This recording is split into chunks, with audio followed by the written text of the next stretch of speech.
Well, good morning, everyone. I would like to call this meeting to order. And at this time, I would like to acknowledge that we meet on the traditional land of Treaty 6 territory and acknowledge the diverse indigenous peoples whose ancestors' footsteps have marked this territory for centuries, such as Cree, Dene, Saulteaux, Blackfoot, Nakota Sioux, as well as Métis and Inuit, and now settlers from around the world. And I will do a quick roll call. Councillor Wright, I'm here. Good morning. Councillor Knack, Good morning. Councillor Principe, Good morning. Councillor Stevenson, Hi there. Councillor Paquette, Councillor Paquette, Councillor Tang, Good morning. Councillor Hamilton, Good morning. Councillor Rutherford,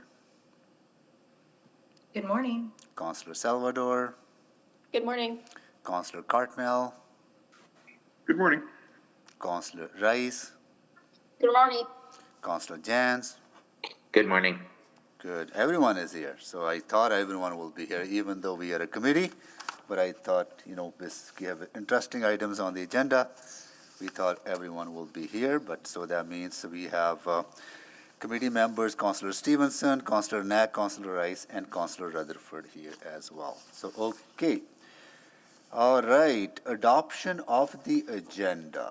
Who would have the honor of adopting the agenda? I'm happy to move adoption of the agenda with the following changes, which actually I am neglecting to bring up on my screen if someone else has it in front of them and wants to move it. Oh, I can read it, that adoption of the agenda recommendation that February 2nd, 2022, Executive Committee agenda be adopted with the following changes.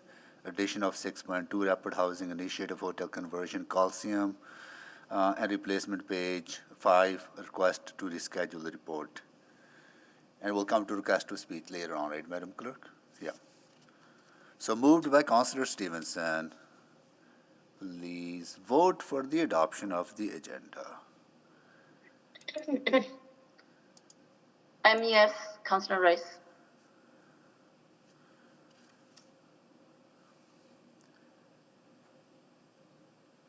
Please display the votes. That is carried. Adoption of the minutes. Mr. Mayor, I can move the adoption of the minutes from the January 19th, 2022 Executive Committee meeting. Moved by Councillor Knack. Please vote on the adoption of the minutes. Yes. Sorry, approval of the minutes. Sorry. That is. We have all the votes. Display the votes, please. That is carried.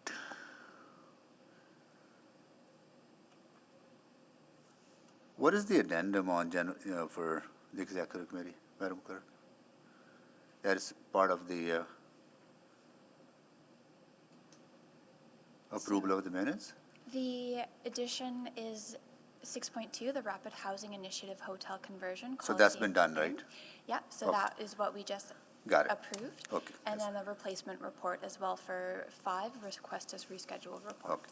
So we go to protocol items now. Any protocol items, colleagues? See none. And items select for debate. Who would like to go first to select items for debate? Or I can select both. There's only 2 items. So I will select items 6.1 and 6.2.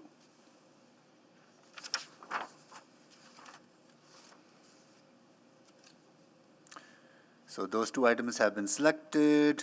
Vote on the reports not selected for debate. Madam Clerk? Yes, so committee has not selected 5.1 or 5.2, so that is what you would be voting on now Yeah. if you choose to. So someone move that, please. So moved. Councillor Knack, please vote.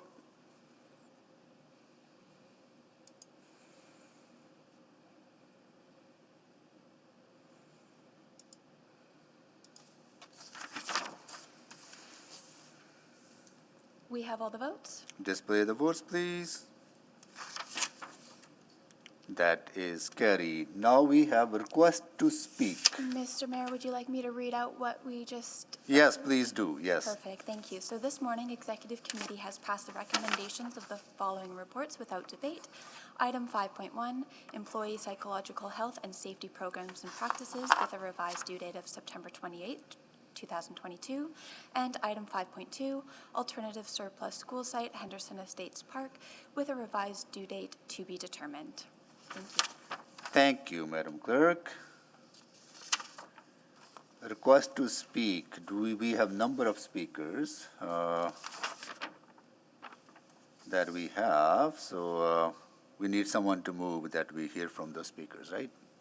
Madam Clerk? I can move that because I have the list of the speakers and I'll read the names, and that Executive Committee hear from the following speakers in panel when appropriate. On item 6.1, sale of Greenfield Residential Enterprise Land Development History, and the speakers are Avneet Brar, Bikramjit Singh, Laura Bruno from the Canadian Home Builders Association, Edmonton Region, Calvin Anderson, Urban Development Institute, Edmonton Region, Andrew Yusnik, Real Estate Advisory Committee, Anand Pai, and AIOP, Edmonton Region, Terseem Sidhu Holmes, Poonam Sidhu Holmes, and Jaskaran Singh Pannu, and they will be all participating remotely. Please vote to hear from these members of the public.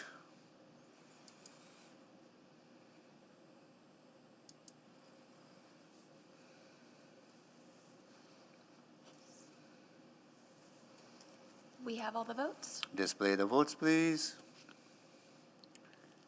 That is carried. Now we have a request for specific times on the agenda that has been already approved as part of the agenda. Changes? This has not been approved yet. The first item, right? So we do need to We vote need on- to approve that, okay. Will someone move that the first item on the agenda be 6.2? So moved. Councillor Rutherford, please vote.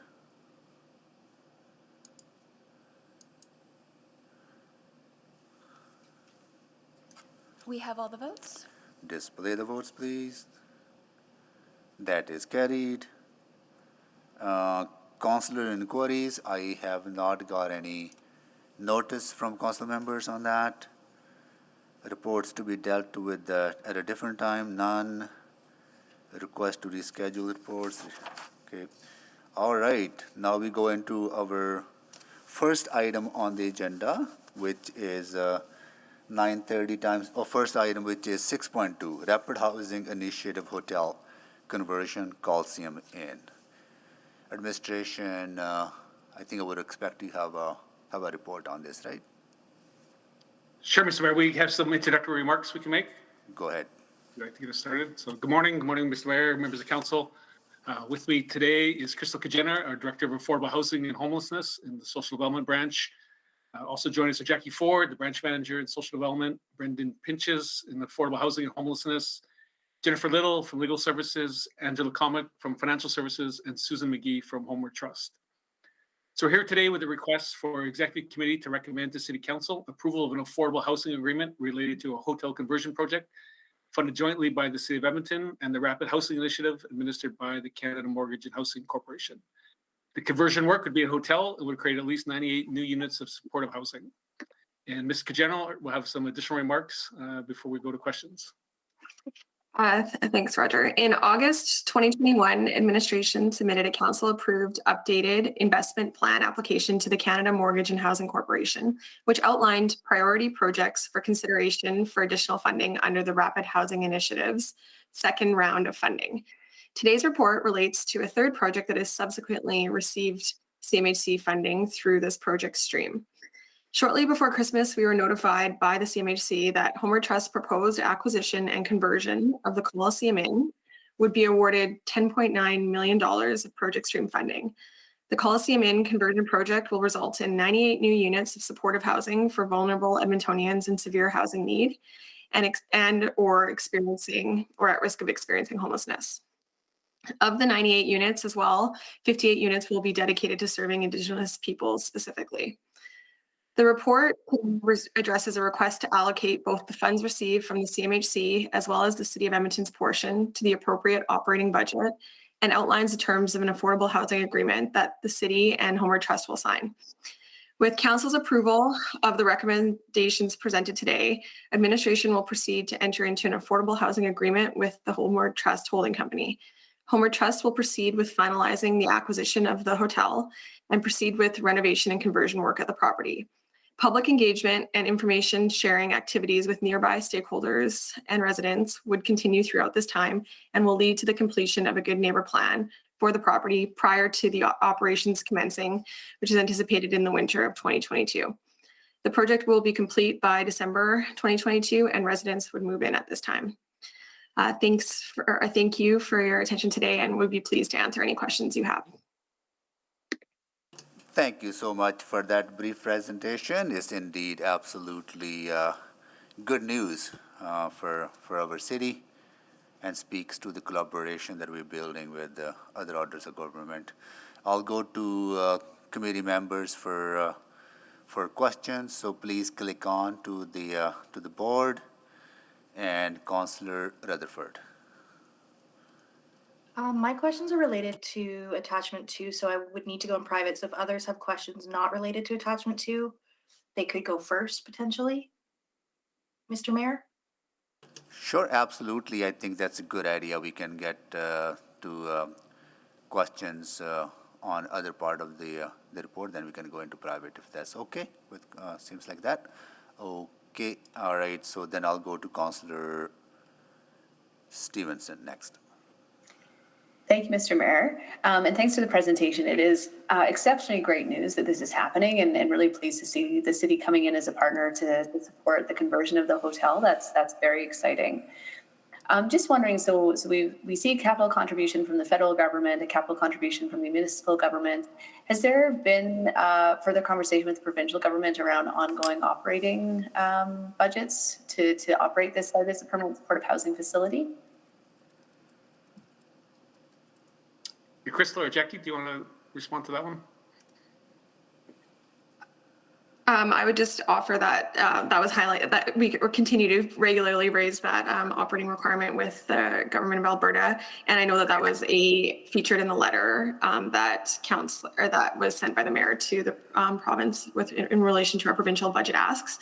And I know members of administration, including the city manager and others, have been in regular contact with our counterparts at the province to continue to highlight that need. And so, yeah, I think that's pretty much the status at this point.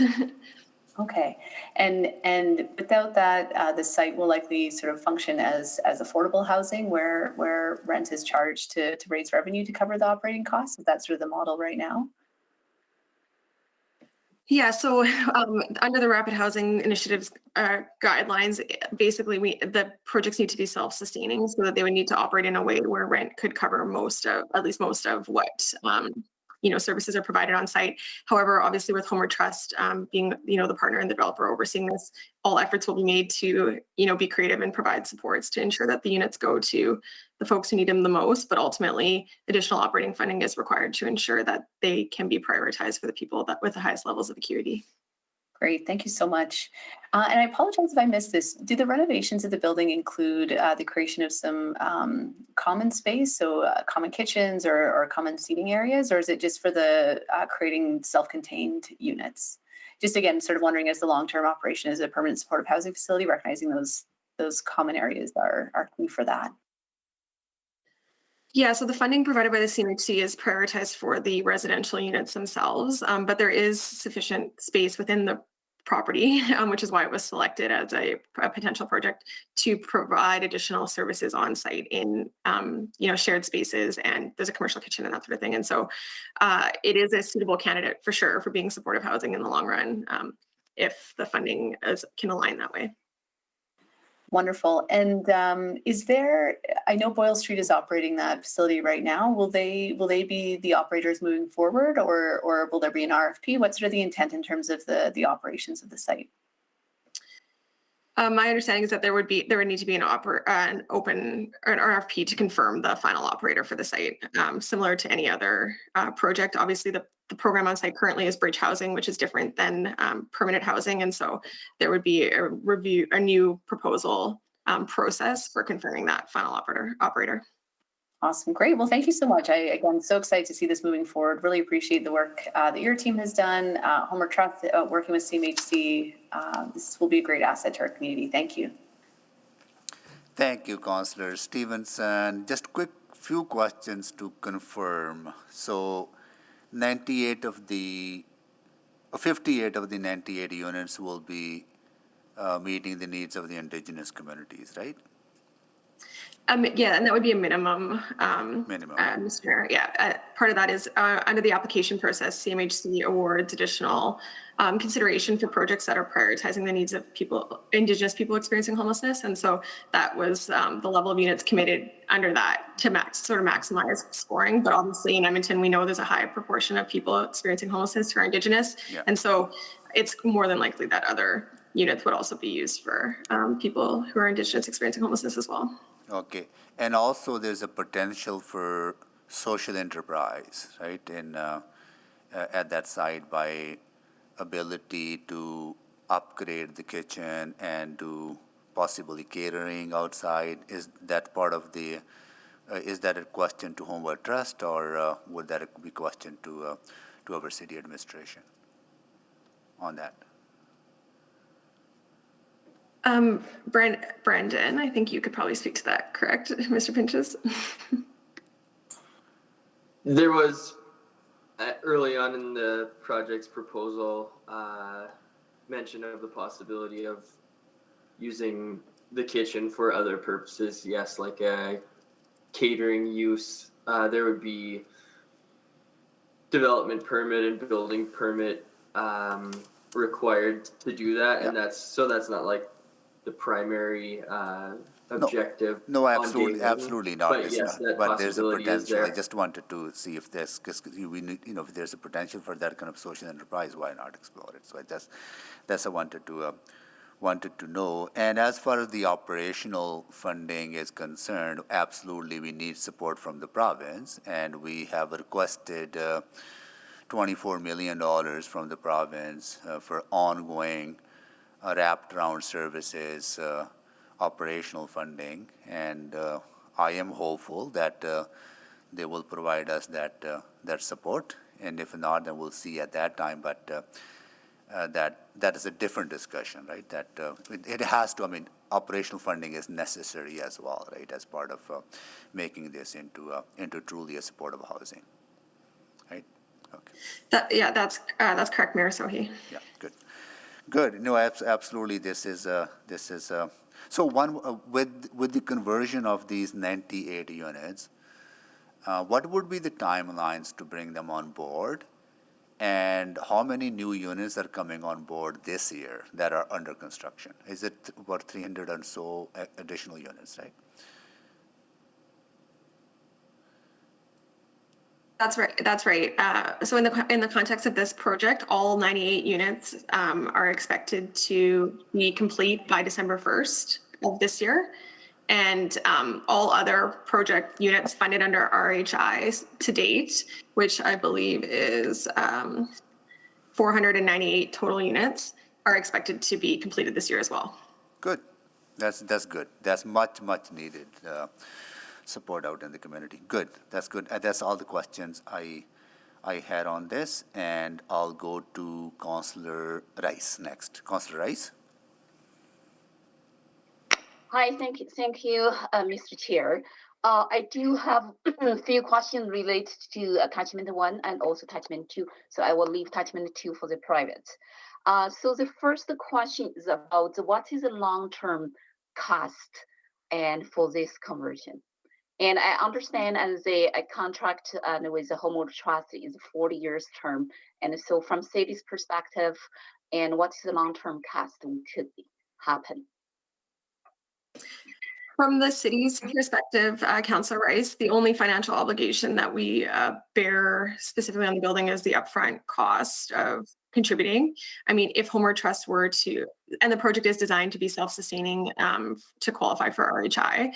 So it would need to be, in that case, we'd be operating as affordable housing.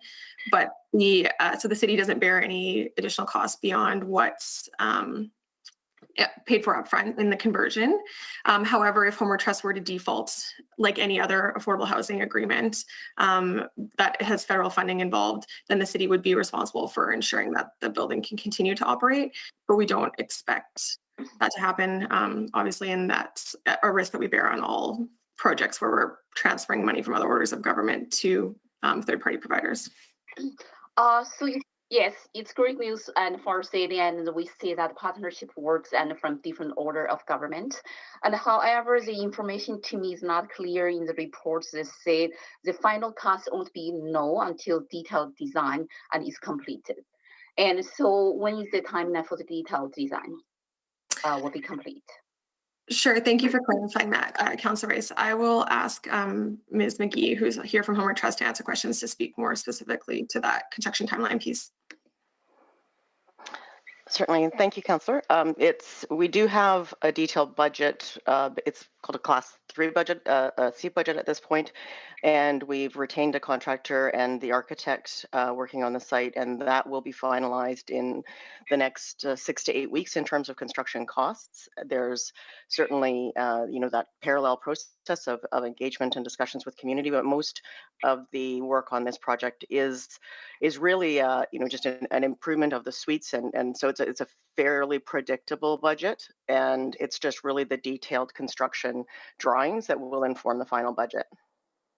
I understand, and then so the work is under progress, and then and for me to make this informed decision, I do need specifics of what is the detailed design will be complete, and then also what is another question is related to this is about the labor plan. And because in our report, we mentioned that from public perspective, we need that labor plan, and that's a good labor plan. But we only mentioned, we need that plan, but I didn't see any plan and in the report and for that specific information.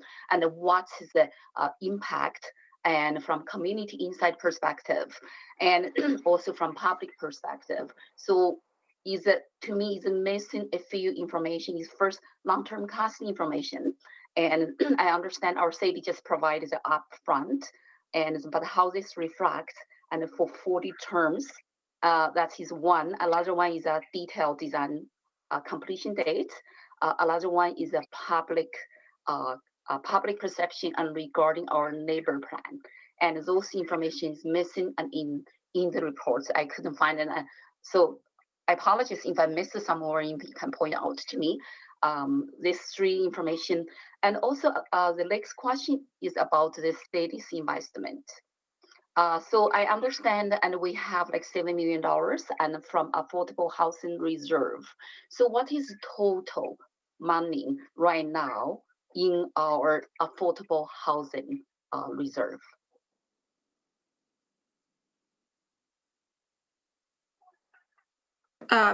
Councillor Rice, I can get that answer for you. I don't have it at my fingertips, but we can get that for you very shortly. Yeah, I just want to say, and then based on what we have, and right now we take over $7 million from that reserve. I just wanted to look at the how much could be remained and how much we could use for that. And so I think I have another few questions. I come to the second round, and so I just feel. Second left, I will come to second round to ask the follow-up questions. Okay, thank you, Councillor Rice. Councillor Salvador. Thank you, Mr. Mayor. And yeah, I just want to echo really great news and filling a really important gap in our city. Just a really quick question. So I'm wondering what consideration has been given between us and our partners to the parkade portion of the site. I know there's a rather large parkade on sort of the south portion. If you could speak to that, I'd really appreciate some clarity around sort of future intention there. I would assume that parking demand is pretty low for permanent supportive housing. So what's the plan with that portion of the site? Go ahead, Ms. McGee. Thank you. Currently, it is part of the design that is going to be, the funding that is for affordable housing won't be able to go to a significant change in that portion of the site, but it is, I think, a strategic part of the site, and particularly with the expected changes in that entire area. And so we would see that something that we would really want to orient to the best use possible for the community, and would defer that to some of the future planning that needs to happen in the surrounding community. So right now, we do know that it's excess to what we would need in terms of parking, and we're really open to ideas on what to do with that. Okay, and I guess, am I correct to understand that there's sort of flexibility in the future to have conversations about, what the highest and best use for that portion of the site would be, that of course serves your needs, but also fits in with that larger vision for the redevelopment of that of really exhibition lands in the long run? Absolutely. That is very much a conversation that we've been having, and we know that right now the budget is to really maximize the amount of units in our community, and that there will be additional costs for that in the future, but we wanted to prioritize the project as a whole and make it successful for housing. And that's going to take a longer period of engagement and time, I think, to plan that in a different way, because it is a pretty significant and high profile part of the site. Absolutely. Okay, well, I appreciate the answers there, and appreciate that there's going to be future conversations about how to make the best use of that site. Thank you very much. Thank you, Councillor Salvador. Councillor Tang. Thank you, Mr. Mayor, and congratulations to the team and the partners for making this happen. What a milestone. And you mentioned by the end of the year, 498 units as part of this rapid housing. In total, that's really significant. Where does that put us in our overall goal of the 900 plus units for permanent support housing? So Councillor Tang, we did have a goal of 600 units by the end of 2022 as an interim target towards the overall target of 900 units, which was set in 2017 in the last update of the Plan 10 homelessness. And in terms of that 600 unit target, with close to 500 units funded under RHI, as well as some support, additional units supported through our regular affordable housing investment plan program, we expect to be on target to meet that goal for the interim goal, or close to. We actually have a report coming back to committee in a couple months that will provide more specifics in terms of exactly the number of units and update you on that progress. But it's fair to say that we are, well on our way to achieving that interim goal. Amazing, thank you. And I think a lot of my questions have been answered, but I just want to, so that I'm really clear, you said the 98 units are meant to be self-sustaining in operation, because they'll be offset by the rent. So under the Rapid Housing Program initiative program, there is no additional operating funding provided. So any project that qualifies needs to be self-sustaining or have a dedicated source of operating revenue that's guaranteed. And so we are still working on that operating revenue piece, as Mayor Sohi mentioned previously, with respect in conversation with the provincial government. Right. But okay. If the mitigation, if that funding doesn't come, is that it could operate as affordable housing and not supportive housing, or not as supportive as we would like it to be, if that makes sense. Gotcha. Okay. And then that RFP process for the operator has already started? No, that hasn't started yet. We just confirmed, this whole process is moving very quickly. We just confirmed the agreement with the CMHC actually yesterday morning. And so, wow. There's a lot of work that needs to happen between now and, when the sale actually closes on the hotel and when the construction actually starts. But this was an important milestone for us to meet today, which was to get, committee approval and hopefully council approval next week, so that we can actually start working through all the agreements and necessary legal pieces to continue this step, an important step along the path to getting this redeveloped. Yeah, and is the conversion, is there consideration for the conversion to have a focus around climate resilient upgrades? I think that there's always an opportunity to look at other funding sources for that sort of thing, but within the RHI program, that's not as there's some environmental standards, but it's not as prioritized as it is in other funding streams. Let's say. Yeah. Well, what an opportunity to kind of start to think about that. Hey, I have a question around some of the points that you mentioned in the report around belonging, and I'm very curious about sort of this location and the connection to other services in the surrounding neighborhood and community. And I feel and kind of curious about the current experience with the current operator. Because I feel like, you're talking about belonging as being built into the service and programming within, the site itself. And I do see that you mentioned the Good Neighbor Plan, and the way I've always understood Good Neighbor Plan is that yes, there's some element of community engagement, but it's largely conflict resolution. And so I guess I'm just wondering if you can speak to that a little bit more around mechanisms to build those connections and foster that sense of belonging. Sure, I'll let Ms. McGee speak to that. Councilor Tam. Thank you. And thank you for the question. You're correct. I think that an important component of a good neighbor plan is to build confidence that there is a process for resolving issues, but it is also an active document and an engagement, and it's done in partnership with communities. So the operator, the future operator, will be part of that development, and that is to kind of just address an earlier question, why it isn't finalized, because those will be conversations that we have with community. But also, the area and throughout, the guidelines that the city has developed around selecting sites and prioritizing sites, there's certainly opportunities within this area that have proximity to shopping and inclusion. And inclusion and social engagement is a principle of all of our Housing First and all of our programs. And so it is within that model that any of the site operators work with residents to try to really support them in being part of the community. And it's been really fantastic in many of the sites that it's been reciprocated with community members and neighborhood members working with those sites as well. That's good to hear. Thank you very much. Thank you, Councillor Tang. Councillor Principe. Thank you, Mr. Mayor. My question is in relation to the on-site services and what potential issues are you prepared for? The reason I ask is that I know that many folks on the north side here that are taking shelter in the bus shelters are doing so because they don't feel safe down in the downtown shelters, or they can't be with their partners, or they can't be with their pets. Have you guys considered those issues and how we would mitigate those?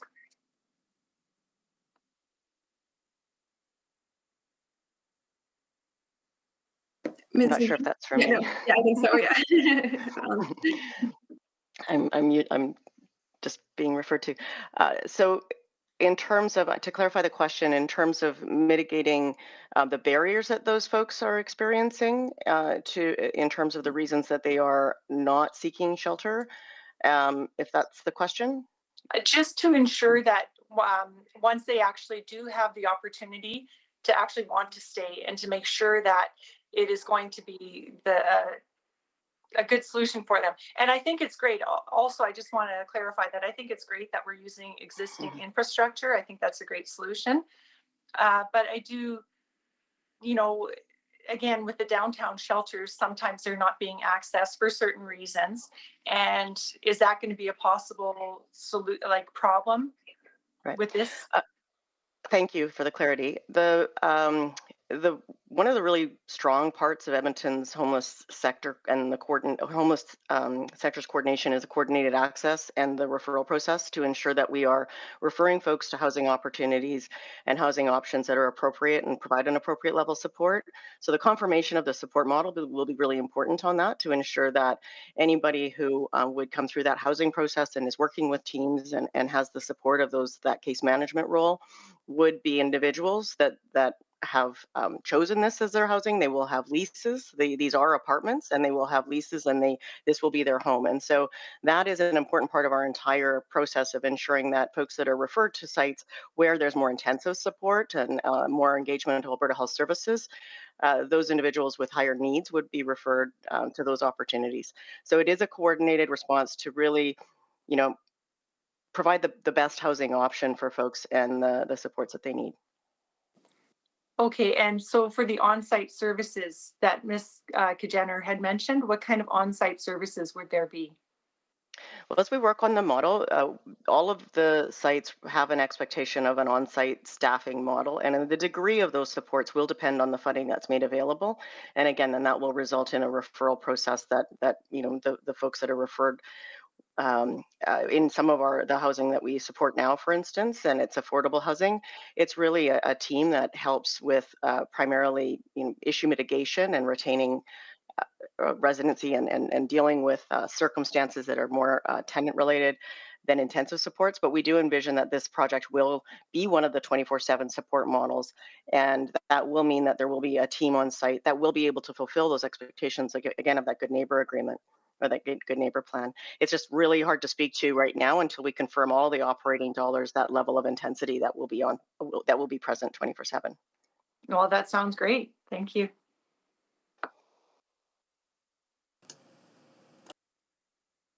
Sorry, Councillor Principe. Thank you so much for that. And you're done, Councillor Principe, right?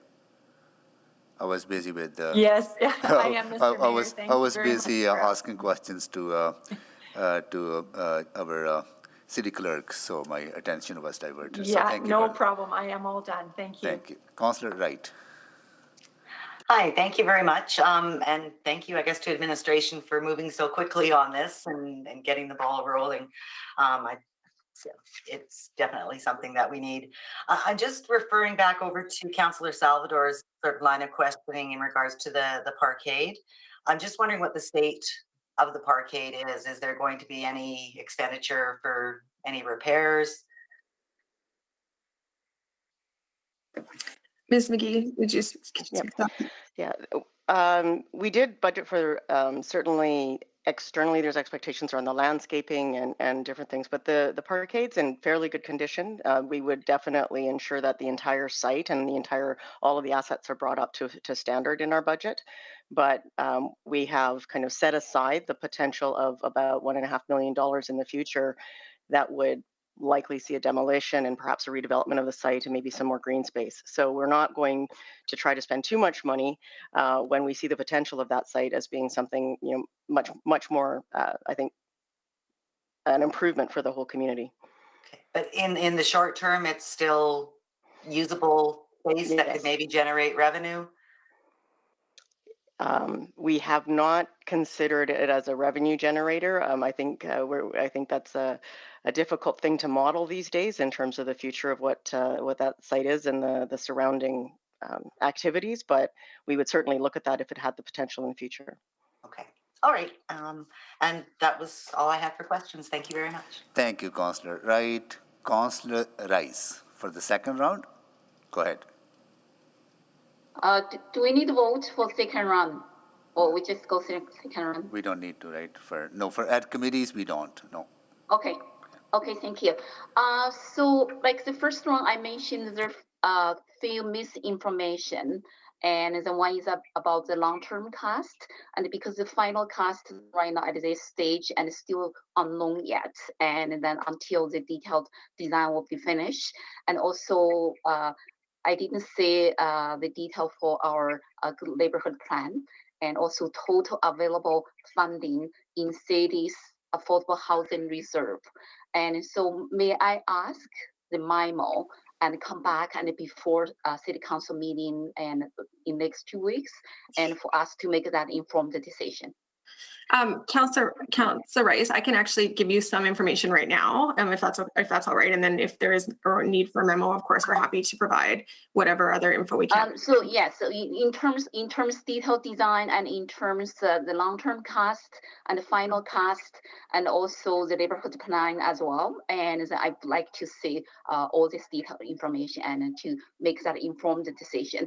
And so for me to ask this, the big reason is what I heard from public, and then specifically talking to many like constituents regarding the city investment. And the principle right now, I agree with my colleagues say this is great news for the city, and however the concern is about in order to get the funding from different order of government and the city and invest something without knowing the final and long-term cost. I think that is a concern and from the public. And so is it the principle? Yes. And when city provides the services and to support the vulnerable population, and then specifically, I think we need to look at the point is about the combination of the physical responsibility and also social commitment, and is that both? And we need to keep that both and in place. I think that is why I'm asking this type of questions. Yeah, so I do expect this information will come back to City Council and for our City Council to vote and for this final and the budgeting change information. Yeah. So I would like to emphasize that first, and before I go to my other questions. So, Councillor Rice, Ms. Kazaner is offering you some information on those questions. So, I'll ask her to actually provide some information that you have on those questions. Thank you, Mayor Sohi. So just with respect to the question on the operating reserve or the housing reserve, at the end of the year, December 31st, the balance was sitting at $55 million in our affordable housing reserve accounts. And of that, approximately $32 million is uncommitted in that council has not moved a motion to commit funds. However, obviously today we're asking for 7.3 million. So if that were approved by council, that 32 million would be reduced by the 7.3. And we are also bringing forward a report, it's worth noting, later this month that will commit a significant proportion of that remaining funds. And this is all in line with the affordable housing investment plan that was approved in 2018 at the beginning of the last budget cycle, which created plans for allocating those reserve funds. So all of the projects more or less have been in alignment with those plans. And so we're on track in terms of our budgeting with respect to our affordable housing goals. The second question that you had, Councillor Rice, related to the Good Neighbor Plan. So it's really important that Good Neighbor plans consider the neighbors. And so it can't just be developed by the operator on their own. And so engagement is really important with the neighbors and neighboring stakeholders to ensure that any concern that they may have, any questions they might have are considered through that planning process. And so Homeward Trust has been in contact with stakeholders at various points and Boyle Street throughout the operation of the Coliseum, which began at the beginning of the pandemic for bridge housing, and recently also sent in a notice to the surrounding community indicating this, advising them of the funding announcement and also indicating a desire to set up a meeting in short order with stakeholders to begin to work on that Good Neighbor Plan. So we can't give you the details of the Good Neighbor Plan today because it's still a process that needs to take place over the next coming months with community stakeholders to finalize that. But the goal in terms of our funding commitment on the city side and our requirement is that those plans are already in place prior to the building opening and operations commencing. So again, as was mentioned previously, that's December of later this year. So the plan will be finalized prior to that and likely well in advance of that. But one other thing I'll just quickly mention is it's also important that the final operator of the building be involved in that plan, since they're ultimately the point of contact for the community. And that operator hasn't been selected yet because we haven't been that far advanced. The hotel hasn't even been acquired yet. So there's still some more steps that need to happen before an operating contract can be put into place. And then lastly, in terms of your question with respect to final costs, the budgets that have been submitted include contingency and are expected to be sufficient to cover the costs associated. But as Ms. McGee noted, the detailed design is expected to be complete within 6 weeks. And at that point, the city is working in close partnership with Homeward Trust. And ultimately, if the project's not viable, a decision can still be made to not proceed, but at this point, we have no reason to expect that it's not viable, given the amount of due diligence that has happened to date. Thank you, Ms. Kajaner. Councillor, I would just add that, under this model, it is a grant to Homeward Trust to purchase the property, and they'll be the operators. So the long-term obligations on the city aren't the same as if we were buying it and operating it directly. Okay. So those long-term obligations are with Homeward Trust, not directly with the city. Thank you, Mr. Genevieve, for that. Councillor Knack. Just to double check if Councillor Rutherford's on for public questions now, because. I don't. Well, I'll go you first, because I'll come back to Councillor. Okay, well, and I'll be quick. I just have one follow-up question. When it comes to the Councillor Rice's questions related to operating costs, and I hate talking about costs when we're talking about housing, because obviously the number one reason that we're doing this is to save lives. But appreciate that we do have to look at that. And we don't have a lot to base it off of, but we have some data from spots like Ambrose Place, which have shown that, and you can correct me if I'm wrong, but I think we actually did a detailed report that showed, in fact, the city ends up saving close to $500,000 a year on policing costs from Ambrose Place, because the right supports and care are on site versus folks who are often living in our communities, and police were often the first line to respond to individuals that were maybe experiencing challenges. So, so while generally speaking, our goal is not only to not incur any additional operating costs, we actually can often save on operating dollars when supportive housing opens up. Is that fair to say? That's correct, Councillor Knack. There is significant evidence that suggests that supportive housing does save the justice system money in the long term, and that would include, of course, our policing component. Yeah, we have a pretty detailed report from that might be worth circulating at some point. I think we did that last year, and just could be valuable to help show the overall benefit, because it's not just there's a huge cost savings to the provincial government on their healthcare system, because folks are getting the right healthcare and supports on site. So what we have seen from the examples is that there's not only no net increase, there's a net savings to the other orders of government when you invest in supportive housing. So that's it, Mr. Mayor. Thank you. Thank you, Councillor Knack. Councillor Rutherford. I move that we go in private pursuant to sections 21 and 27 of the Freedom of Information Protection of Privacy Act. Okay, thank you, Councillor Rutherford. We have a motion on the floor. Please vote. A point of order. Yes, Councillor Rice.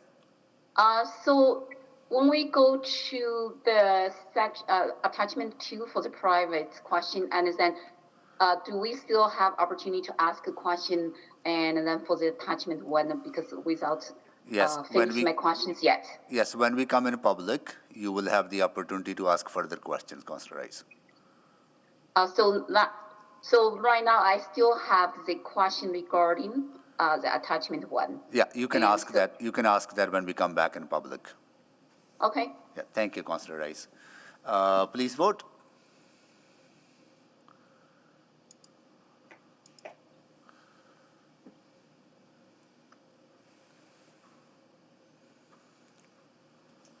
We have all the votes. Display the votes, please. That is carried. So we'll give you a minute or so to lock the doors, and in the meantime, I'm going to take a break.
We are back in public.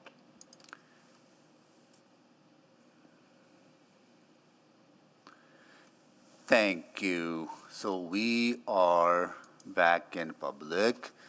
And Madam Clerk, before I go to further questions, a recommendation can be moved right now. So if I'll move that. I'll move the recommendation in attachment 6 in the report 6.2. Do I need to read the all 4 bullets? Yes, please. Okay, here you go. That's going to be a lengthy read. That the Executive Committee recommend to Council, number 1, that the 2022 revenue and expenditure operating budget for the Social Development Branch be increased by $10.980828 million to recognize anticipated receipt of Rapid Housing Initiative funding from the Canada Mortgage and Housing Corporation Rapid Housing Initiative project stream, as well as operating contributions to an external organization for the purpose of funding the project described in attachment 1 of the February 2nd, 2022 Community Services Report CS00898. Number 2, that the 2022 revenue and expenditure operating budget for the Social Development Branch be increased by $7.320552 million, or no, $7.3 million, and $7,333,552 with funding from the Affordable Housing Reserve for the city contribution towards the project described in attachment 1 of the February 2nd, 2022 Community Services Report C500898. That a subsidy funding, number 3, that a subsidy funding affordable housing agreement between the City of Edmonton and Homeward Trust Holding Company not to exceed $18,380,000 as outlined in attachment 1 of the February 2nd, 2022 Community Services Report CS00898 be approved, and the agreement be informed and acceptable to City Manager. Number 4, that attachment 2 of the February 2nd, 2022 Community Services Report CS00898 remain private pursuant to Section 21 and 24 and 27 of the Freedom of Information and Protection of Privacy Act. Oh, that was a mouthful. Was worth it though. All right. Okay, we have motion on the floor, and I'll go to questions from our council or speaking to this issue. Councillor Rice, you are first. Thank you, Ms. Mayor. I will continue the question regarding the risk of this investment from city. And so specifically in attachment 1, and we talk about the risk and for the city that breach of the affordable housing agreement, and then could have a domino effect, and then that impacts the ability of city to fulfill its own contractual obligations under the Repeat Housing Initiative Contribution Agreement. Is there any mitigation strategy and for this specific risk and for our contractual obligations? Sure. Thanks, Councillor Rice. So, I mean, there's multiple risk mitigation strategies that are being deployed. Obviously, anytime you're buying a building and renovating it, it's never going to be risk-free. So, one of those things is obviously having in place reasonable estimates, cost estimates, and having a well-qualified contractor and architect and team already engaged in investigating the property. Another piece is obviously, with respect to due diligence that must be completed before the sale is finalized. So the sale has not yet been finalized, and there are a number of pieces that need to be completed and will be completed before the sale is finalized with respect to due diligence. So that's another risk mitigation strategy. Thirdly, in addition, we're working with Homeward Trust, which has a history and track record of successfully delivering affordable housing projects and has not defaulted on any of the funding obligations that have been made with it in the past. And ultimately, we, have a very close relationship with the CMHC and a good working relationship between the city of Edmonton, especially in respect to this project. And ultimately, both partners are going to ensure that we move forward on only move forward if it's a good project that has a high likelihood of success. And so we believe that all of those pieces, combined with the fact that we're working with Homeward Trust, which has significant, financial resources and a track record of success, is sufficient to mitigate any of the risks, and certainly presents a better outcome than potentially not proceeding with accepting the funding and developing the new units, which is important for mitigating a whole number of other social risks that we're currently experiencing in the city due to the growing number of people experiencing homelessness. Thank you for that detailed information. I think for me, why I ask this information, because I heard so many concerns at door, and then our constituents worry about the contract management perspective, how city hold that obligations, and from city perspective. And so thank you for that answer. And I still have two questions. Another question is needs assessment, and for this is done or still under progress? So certainly there's been a well-established gap and work done to establish a gap around supportive housing in Edmonton. The last Plan 10 homelessness was completed in 2017, and it identified a need for 900 new units of supportive housing. And ultimately, the plan was done prior to the pandemic, and we know that since the onset of the pandemic, overall homelessness has increased. And so we don't believe that there's a risk of these units not being needed. Certainly, we know there's significant wait lists for supportive housing currently, and we expect that that'll continue to grow as the full effects of the pandemic is borne over the coming years. With regard to affordable housing generally, my team is working on an updated needs assessment for affordable housing for the entire city, and we hope to bring that back to council later this year as well. So it would be helpful to say how this needs assessment or specifically apply to this project, and because this is a hotel conversion project, is a little bit different from others, and then I think that information could be helpful, and then for public and for council to know what's the needs and specific in terms this type of a hotel conversion. I do heard the concern and from public about the hotel conversion and to the affordable housing, but I believe, and our city did lots of work and deep analysis, and then why we're doing this as well. And so that information could become public available would be helpful.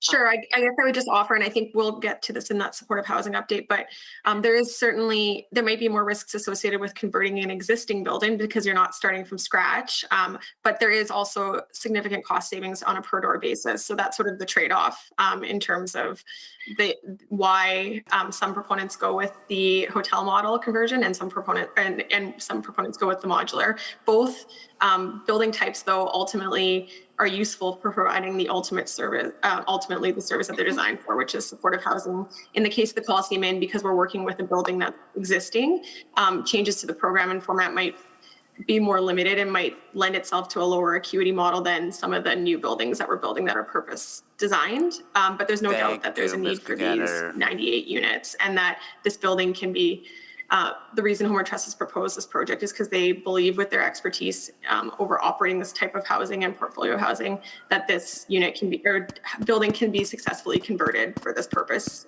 and meet the need. Thank you for okay, that. my time is I still have one more question. Sorry, left. Councillor Rice, you would have to come to the next round. We are out of time for this round. I'll go to Councillor Stevenson.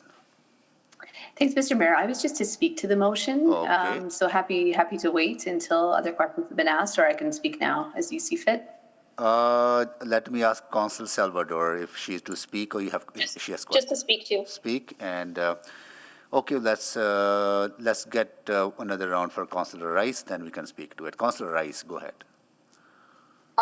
So I have a lot of questions regarding the results analysis. And specifically, and this hotel was used for bridge housing, and so that is temporary use. And then from that temporary use, and did we get an opportunity to say what needs are related to this specific location? And so what's pros and cons and is there any and then reports come out and for that temporary use purpose, and right now we are turned to the permanent use. So there's no final evaluation has been completed on the bridge housing programs yet because those programs are all still operating, but Homer Trust will be completing a summary of an evaluation, obviously, of those activations, and not just at the Coliseum Inn, but over a number of properties that have been utilized during the pandemic when those programs are complete. Okay. From the discussion we have today, and then I did see lots of great work our city has already been done, and also I also, and from what I heard here, I also see some unknown, uncertain, and information is not and fully informed me to make this decision yet, and specifically, and then give the consideration of what I heard, and then in order to secure the funding from federal government, and then city jump into some investment, and so so for long-term cost perspective, and from like needs perspective, from occupancy and rates perspective, I would like to hold my vote for yes and right now, and then because this motion will go to City Council, and I still have 2 weeks to look at the more detailed information and more consideration and how we address some of the public concerns regarding, and for us, or in order to secure the funding from federal government, we put some investment there as well. But I do believe it's so important, and for So you're speaking to this now, Councillor Rice, right? providing services, and for sorry, let me finish one sentence. No, I just want to know if you have more questions, or are you speaking to this? Because no question come up, and then two of my colleagues will speak. I just give a short speak and Got use it. my Go time. ahead. Go ahead, speak to it, Okay. please. Go ahead. So I just say I will hold this and for a while, and then until and then other information and questions I ask for today, and then I do think and I believe this is important, and for city to do any physical responsibility and then social community combined together, and then so at this moment, and then I will not vote yes for this motion. Okay. Thank you. Thank you, Councillor Rice. Councillor Stevenson to speak. Yes, thank you, Mr. Mayor. Just to speak to this, I'm really excited to support this motion. I really appreciate all the work that all parties have done to bring this project together. It's going to add an incredibly high, meet an incredibly high need in our community in terms of providing more affordable and hopefully with operating funding, permanent supportive housing in our community. I think the adaptive reuse of existing buildings is a great sustainable way to go. And I'm also really excited by the potential that's available on the rest of the property in terms of redevelopment in the future.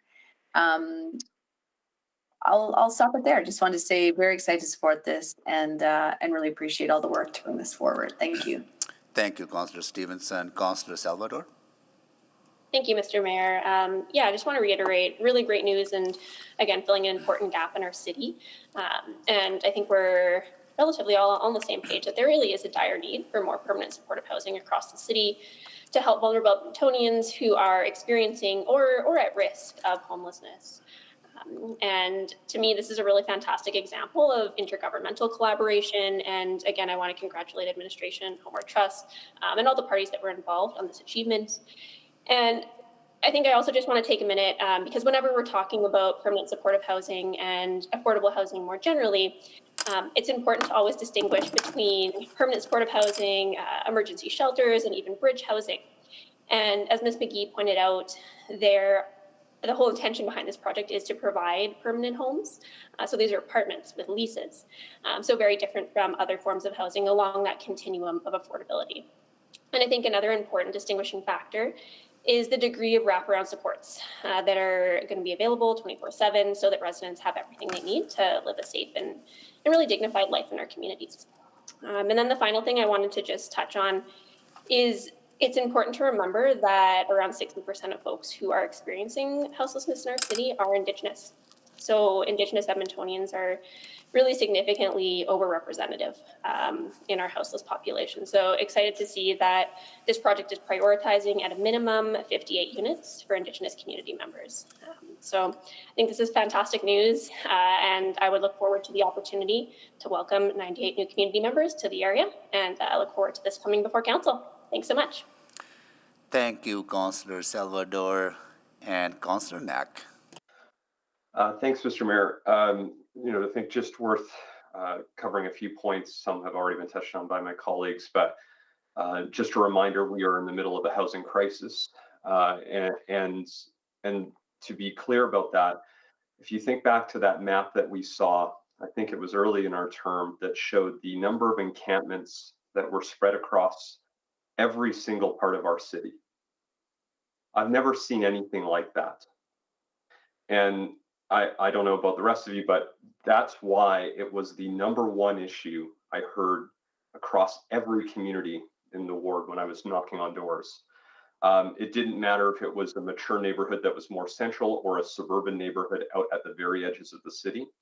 Every community was seeing encampments and neighbors experiencing houselessness. And what was most encouraging to me was that everyone who brought it up was not saying, how do we get rid of those encampments out of our community? They said, how can we support these individuals to ensure they have the housing that they need? And worth just again saying, we have a policy as a council that states, and Councillor Salvador touched on that spectrum of affordable housing. But we have a policy that states that in order to accomplish our goals, to ensure that everyone has access to affordable housing, we will require 16% affordable housing in every single community. Every community across the city will require 16% in order for us to accomplish our goals. So there has been that very thorough needs analysis done over the years, I would argue, to say that we've got that data, we've got that detail, we know what needs to be done. And part of that spectrum is these 916 units of permanent supportive housing. And that has been one of our highest priorities because those are the folks that unfortunately have been chronically homeless because they haven't been able to get the right support from other affordable housing options. And so we desperately need this as quickly as possible. Now, and I heard some of the questions, and I get the challenge that comes up when we've got this urgent need. That means there are occasionally going to be decisions that come before us where we will not get every single question answered. And that is hard. It is very hard for us, especially as the folks making these decisions, to not have answers to every single question. But that is also the reality that exists when we're dealing with emergent items like this housing crisis. And so why I have comfort and why I'm absolutely supportive of this is that we do have experiences that have shown us our ability to answer all of those questions as we go through this process. I keep bringing up Ambrose Place because it, in my mind, is the golden standard of what has to happen. And that is what has been happening since that development. That has been the approach that we've been taking as a city and working with partners that the partners have been taking to ensure everyone gets the care and support they need. So appreciate that we might not have every question answered for this specific piece, but if we look to every other thing we've done over the last number of years, we know that every other time we've been presented with challenges and where we've been presented with the opportunity to move quickly, our city staff, our partners have been able to react wonderfully and address community concerns, be able to ensure people are getting the right supports, and most importantly, ensure that people no longer have to live on the streets. So that's why I'm going to be supporting this. I won't bother speaking to it at council, and I appreciate that there will always be those that uncertainty. But we have so many reports that have been done over the years. We have data that clearly shows supportive housing, most importantly, save lives, and secondarily, but still important, will actually save us money as a city. It will save the province money on their healthcare system. So let's use that historical data and let's use the track record of all these organizations to make sure we don't miss out on the opportunity to get this number of units is more than 10% of what we need citywide in one project. Gosh, we cannot afford to miss that. So I'll be supporting it. Thank you. Thank you, Councillor Knack. Want to take a moment to actually thank Minister Ahmed Hussain and our local rep, Minister Randy Boisno, because when we met together, when they were here to make the announcement, virtually, obviously, we had a conversation about federal government's role in supporting to meet our target of 900 supportive housing units. And they committed to me at that time that they're going to do what they can in their capacity to help our city meet that goal. So this is one of those commitments of $10.9 million. But I want to tell you a story, actually.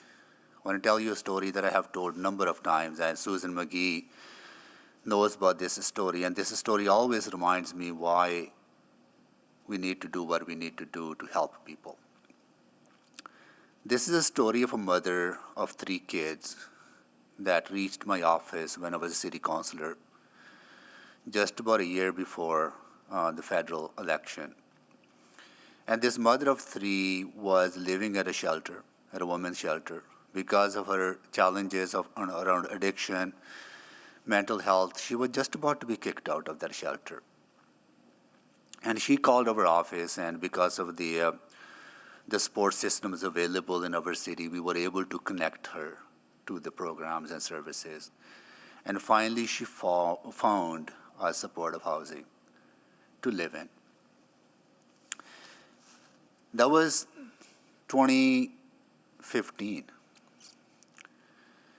Just a couple of months ago, my nephew and I were having a beer at a pub, and that woman came over to say thank you to me, and she was working in that pub, assisting the manager. And within that time frame, she was able to turn her life around. Her kids are doing well. She's doing well. She found the necessary support to deal with her mental health and her addictions. So this is an investment. This is not an expenditure. This is an investment in people, making sure they're able to heal, that they're able to get better, that they're able to live up to their fullest potential. And it's also investment in our future. Just imagine what would have happened to those 3 kids if that support was not available to them. The cost to our society, cost to their family, and cost to those kids. And Councillor Knack is absolutely right that these investments save money in policing, they save money in justice system, they save money in healthcare system. They're actually integral to our economic growth. Not only the immediate construction jobs that the investments create, but they actually build people's capacity to participate in the economy, to participate in society, and give their best. That is why it is important that we continue to work with our partners.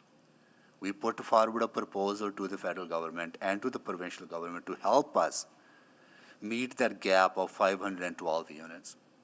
And this investment will bring us down to 414 units. So we're making a difference. These investments are making a difference. And I hope that our partners at the provincial level and federal level are listening to our pleas, are listening to our urgent call for action on this. And they will continue to step up. In this case, federal government stepping up. We are stepping up. And I really, really hope that in this provincial budget, that our province will step up too. Because they need to be there for us. They need to be there for our Edmontonians. Because this is absolutely, absolutely critical investment that we're making in people. So absolutely delighted to support this. And I'll call to vote. Sorry if I got a little more emotional. Sorry about that. So, point of order, Mr. Mayor. I think I put my name and then for speak this motion as well. So, Councillor Rice, I thought you already spoken to this when you spoke last time. And as a mover, I have closed the item. So, I don't know, Madam Clerk, I just want to know if the item has been closed. If there's no opportunity for council member to speak, then, right? That is correct. Yeah. So I have closed the item. So it won't be in compliance with the process, Councillor Rice. Sorry about that. Okay, I thought my request to send it to speak is before you close the motion, but if you are not allowed, I'm okay for that. Okay, good. Thank you. Please vote.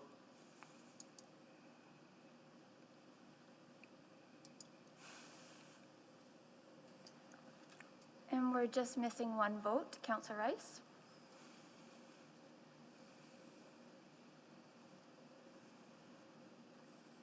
We have all the votes. Display the votes, please.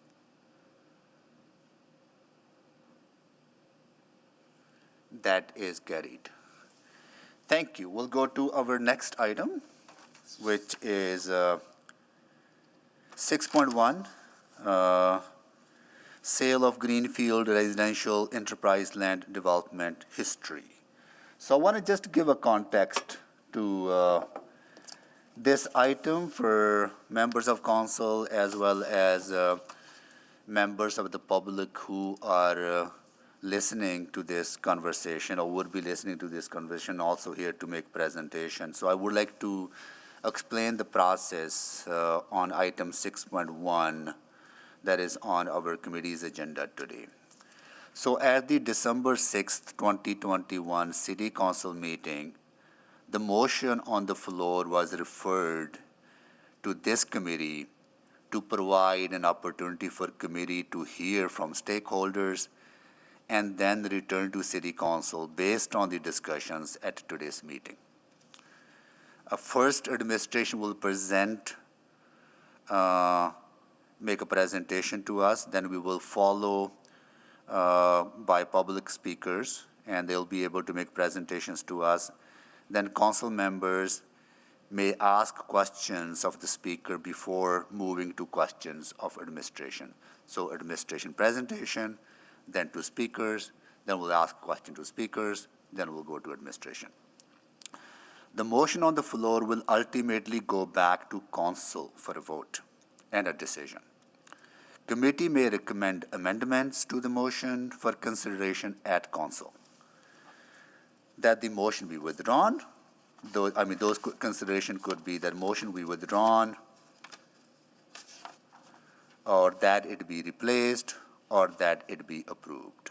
No decision on the motion on the floor can be made today. So before I turn it over to administration, I just want to make sure that the process is clear. If it is, please nod your heads in the, and if you have questions, then we can ask those questions to Madam Clerk. Good. Seems okay, or okay. All right. So I will go to admin for a presentation. Thank you, Mayor Sohi, and good morning to you and members of Executive Committee and stakeholders who have come to share their perspectives. Joining me today are members of our real estate and legal teams, and I just have a few introductory remarks to share. The information provided to you this morning is a consolidation of the different council touchpoints related to the city's involvement in Greenfield residential development. There have been no updates made to this report since the most recent council discussion and referral from December 6th. You will see in the report the council decision made to divest from the city's Greenfield residential properties was the culmination of many years of council debate. There is a large amount of information presented in the report and its attachments, so I understand if members of council or the public have found it overwhelming or at times confusing. I will attempt to quickly summarize the previous reports and conversations for you. In short, through several reports, administration has presented a comprehensive analysis related to the various financial and city building considerations of utilizing the 3 city-owned parcels in Astor, Chauncey, and Goodrich Corners through various disposition options ranging from selling as is to ongoing accelerated development. We have retained industry-leading third-party experts to conduct a financial analysis on the most economical use of these holdings, as well as provide options on how to better align this work with the city plan. Administration has engaged with both internal and external stakeholders to better understand their perspectives and have provided in-depth information on revenue generation, timing and access to cash, return on investment, net present values, setting up reserves for investment, supporting the city plan, supporting major redevelopment projects, and supporting small businesses. There has been debate around risk and risk mitigation, the financial analysis and the assumptions that have gone into it, and how participating in this line of work aligns with the city plan. Administration has addressed these items in previous conversations and stands by the analysis and work completed both by administration and third-party consultants who have assisted us. The analysis that was completed is in line with industry best practices, has been thoroughly reviewed, and has been completed by professionals with extensive experience. From a financial perspective, it is advantageous for the city to develop these lands, but city building often requires governors to look at issues from more than just a financial perspective. The previous council debate on December 6th ended with this item being referred to today's executive committee meeting in order to hear from stakeholders. As you can see in the report, there has been a wide range of stakeholder engagement carried out as part of these conversations.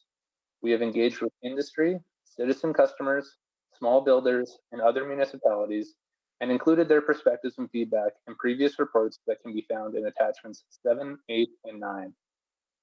We have heard the perspectives from the development industry through conversations with the Real Estate Advisory Committee and the letters they have provided to council. They have pointed out that the city's involvement in greenfield residential land development competes with the private sector and have questioned if that is the best use of city resources. They have noted that the city may benefit by achieving the goals of the city plan by shifting the city's land development focus from suburban development to transformational infill projects. They've also pointed out that divesting of greenfield holdings will allow for faster access to cash to support those types of projects. We have heard from residents who have shared their perspectives through a questionnaire included with the lot purchase registration form and through an online petition. From this group, we heard that they valued working with the city and the flexibility of the city's subdivisions. We also heard that the sustainability requirements included with the city's subdivisions makes them feel like they are contributing to a more climate resilient city. We have heard the perspective from small builders who purchased lots from the city at a previous executive committee meeting and through targeted engagement. They shared that the city's developments provide opportunities that they struggle to find in other developments. They expressed concern that if the city were to exit the greenfield residential land development business, that it may be more difficult for them to acquire desirable lots within the city, noting many of them are too small to purchase the volume of lots required for them to get access to many new subdivisions. They shared that this may make it difficult for their small businesses to continue to operate and grow. We've also engaged with other municipalities across the country whose level of participation in land development varies significantly. Some identified they have very little involvement in the land development business, while others told us that they are the majority developer in their municipality. From these conversations, it was found that the city falls somewhere in the middle when it comes to our participation in land development, being active in all forms, but to a relatively small degree. We hope to hear more from some of these stakeholders today and would like them to know that whatever the outcome of these discussions, we value your perspectives and are grateful that you've taken the time to share them with us. So as you can see, the conversation around this issue has been quite thorough. After taking into account all of the financial information, potential opportunities, as well as the wide variety of perspectives that have been shared, the fundamental question that Executive Committee needs to ask when considering the recommendation to Council is, are the outcomes generated by this program sufficient to justify competing with private business? Regardless of the outcome of this discussion or any future discussion, Administration will execute Council's direction to the best of our ability, whether that be continuing with the sale of the properties, moving forward with development, or a combination of selling properties and continued development. Thank you to the members of Council and the public for your time today. We would be happy to answer any questions you may have following registered speakers. Thank you. Thank you, Mr. Hodgson, for that presentation. Before I go to members of the public to speak on this, I will explain the process for for members of the public to participate. For each item, now that administration has provided opening remarks and a presentation, members of the public who have registered to speak will then be invited to make their presentation. Speakers will be heard in panels, and each speaker will have 5 minutes to present. The clerk will run the official timer in council chamber. The timer lights on the podiums will be green for the first 4 minutes, turn yellow when there's 1 minute remaining, and flash red when the 5 minutes are up. If you're participating virtually, which all of our speakers are today, you may wish to use a timer of your own. When everyone in your panel has had a chance to present, members of council may ask questions of you or other panel members.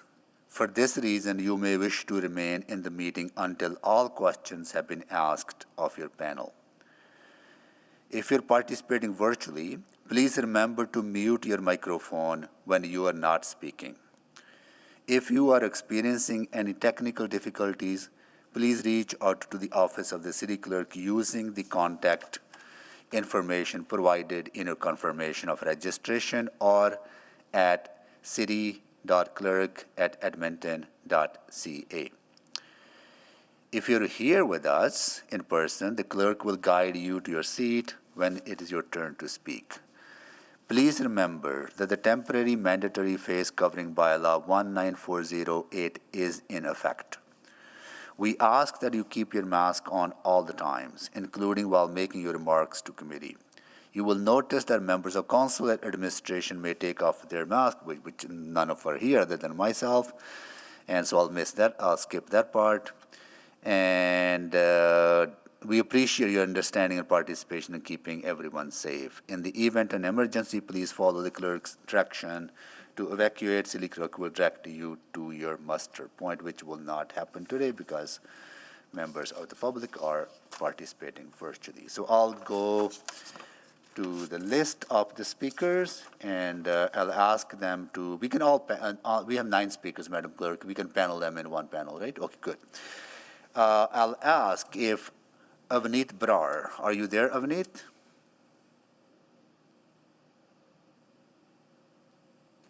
So they have not checked into the Google Meet. They haven't? No. Bikramjeet Singh? Bikram, are you there? None of them have checked into? Just those 2 haven't yet. Okay, I see. So we'll wait for them if they come on later. Laura Bruno from Canadian Home Builders Association. Yep. Laura, are you there? Good morning. You're there. And Kaylin Anderson from UDI. Good morning. And Andrew Yusnik from Real Estate Advisory Committee. Andrew, you there? Good morning. And then we have Anand Pai, NAIOP. Good morning. Anand, you there? Tersem Yep. Sidhu Holmes. Hello. Hi. So Tersem, you're there. You're Yes. both together. Okay, Poonam is there as well. Right on. And is Jaskaran Singh Pannu? Jaskaran, are you there? Jaskaran? Okay, we'll go back to them if they're joining us a little later on. Madam Clerk, let me know. Okay, I will go to, so you're all in one panel. I'll make presentations for 5 minutes. And I will go to Laura Bruno first. Good morning, Mayor and Council. Thank you for the opportunity to speak today on item 6.1, sale of Greenfield Residential Enterprise Land Development. My name is Laura Bruno, and I'm the Chief Executive Officer of the Canadian Home Builders Association Edmonton Region. CHBAER is a not-for-profit organization representing more than 400 member companies in the residential construction industry. Our members build homes for ownership and housing for rental purposes. We build and develop in all areas of the city, from greenfield communities to infill. In 2021, our member companies built 80% of all new units in Edmonton, and we have some members on the call today. Discussion around the land enterprise model were previously debated, negotiated, and closed with a decisive vote, and we urge City Council to remain firm in the decision from May 2021 to divest from Greenfield residential development. City administration and the residential construction industry spent nearly 4 years coming to this decision, and reopening the discussion is counterproductive. The city should not be in the business of greenfield land development that directly competes with the private sector and does not fulfill a unique need or a strategic city building objective that cannot be achieved by the private sector. Edmonton is one of the largest municipalities in Canada that has a supportive environment for small builders. This is evidenced by City of Edmonton permit data, where in 2021, 218 units were built by 60 builder members who on average built less than 10 units per year. It is clear from this data that Edmonton is a supportive environment for small builders, regardless of any city-owned land.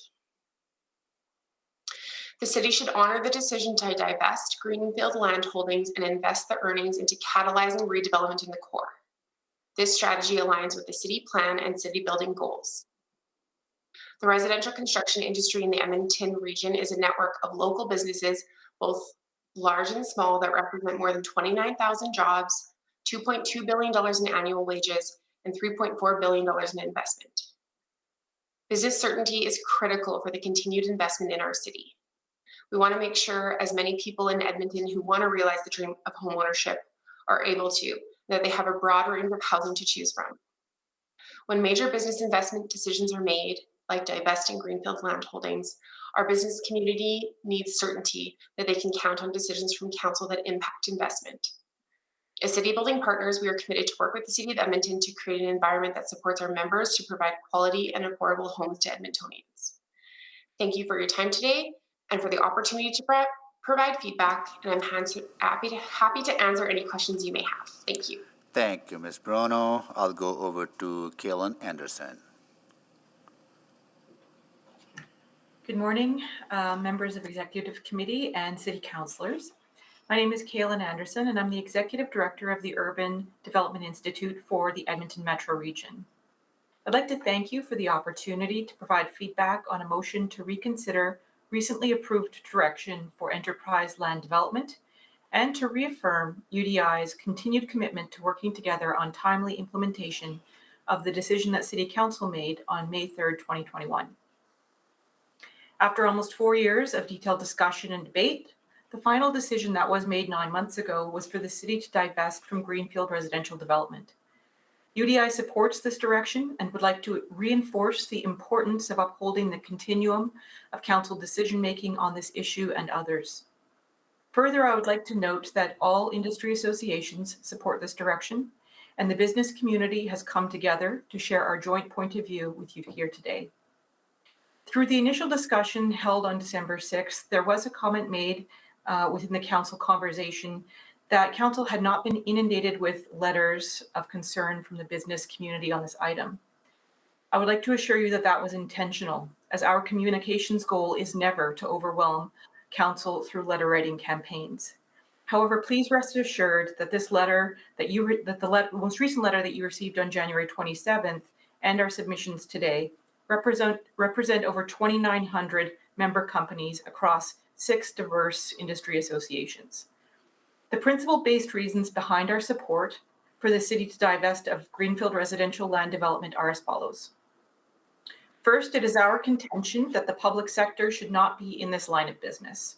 It's not a core city service, and it competes directly with the private sector, who is ably meeting this need, not only within Edmonton, but the entire metro region. We further note that the proceeds of the land sales could be redirected to serve city building interests that are best led by the public sector, and that from a policy perspective, city-led development of greenfield residential land is not in keeping with the strategic direction of the city plan. City investments could be directed towards priority initiatives such as affordable housing, infrastructure to support core redevelopment, and other projects that enable progress on the priority growth areas outlined in the city plan. By divesting of greenfield residential land assets in a timely manner, City Council has a unique opportunity to add immediate funding to a number of vital city plan objectives that would move the needle on the targets identified in the plan's 5 big city moves. Finally, providing certainty to the business community to act based on council decisions is important to our collective operations and essential to creating a predictable and business-friendly climate. So too is a belief that stakeholder feedback that has been earnestly sought and generously provided through city engagement efforts that go into decisions like this, such as through forums like REAC, will be considered and honored. The collective efforts of the residential construction industry in the Edmonton metropolitan area, which is our whole CMA, adds up to $4.3 billion in annual investments, and home ownership represents the largest single wealth builder for many individuals and families. Through this work, tens of thousands of individual businesses of all sizes are supported and Edmontonians are employed. In fact, $2.7 billion in local wages are created. By supporting the private sector to grow and the economy to create new jobs and opportunities, Edmontonians will thrive and our city will continue to grow and succeed. Our industry plays an integral role in the city's success and in the investments and livelihoods of all residents. In conclusion, UDI actively participated in the development of the city plan, and our industry is committed to seeing it succeed. To that end, UDI continues to actively engage on important city-led committees such as REAC, growth management, and participation in regulatory projects like the zoning bylaw renewal, all initiatives that are geared towards seeing implementation of the city plan through. In a dynamic and actively changing policy and regulatory environment, a level of certainty and predictability is required for both public and private sectors to succeed together. We urge you to keep up the positive momentum of implementing the priorities outlined in the city plan and moving business forward by making and reaffirming choices that promote a healthy, urban, and climate-resilient city of 2 million people that supports a prosperous region. As your city-building partners in the development industry, our objective is to help Edmonton move forward and to build on the momentum of previous decisions with clarity and confidence. Thank you very much. Thank you so much for your presentation, Ms. Anderson. Now we will go to Andrew Yusnik. Good morning, members of committee and council. My name is Andrew Yusnik, and I'm a member of the city's Real Estate Advisory Committee. With previous committee and council meetings on this item, I was asked to make myself available to council as a representative of the group. I felt it was appropriate to do the same for this new council. I'd like to make a few comments about the discussion from the December 6th council meeting. It was disappointing to hear members of council refer to the Real Estate Advisory Committee as a self-serving group. REAC was put together by the City of Edmonton on the request of council. The composition is diverse, with residential land developers making up only 20% of industry members. Members are bound to disclose all conflicts of interest at every meeting, and administration has presented to council numerous times on how the advisory committee has led to many desirable outcomes for the city while avoiding the cost of expensive external consultants. Listening to the discussion at council, I heard there are three main considerations on the issue. First, financial. REAC was unanimous in our opinion that on a financial analysis, the city's participation in residential greenfield development did not make any sense based on an annual return far below market expectations. I will not rehash those points now, but would be happy to answer any questions. The second consideration was opportunity for investment in core development projects. It has been discussed at our meeting the need for investment to catalyze the Rossdale and Exhibition Land projects. Rossdale is a good example to use. Unlike greenfield development, where you can build and then roll over your profits to help fund the next stages of construction, the city's 2019 River Crossing business plan shows there are significant upfront costs to activate the potential development sites, mainly the reconfiguration of Rossdale Road and massive underground infrastructure upgrades required to create capacity for new servicing. These are not small costs that can be paid incrementally over the years by dividends through ELD. As the report states, this is why these lands have left largely unchanged since the 1980s. These core redevelopment projects would create a huge increase in tax revenue in areas where there is already coverage for police, fire, public transit, and recreation amenities. This tax revenue would be realized by the city annually in perpetuity, and the magnitude of that tax revenue to the city would exceed the proceeds from developing the residential greenfield assets. That is in addition to the profits that would be made on the actual development.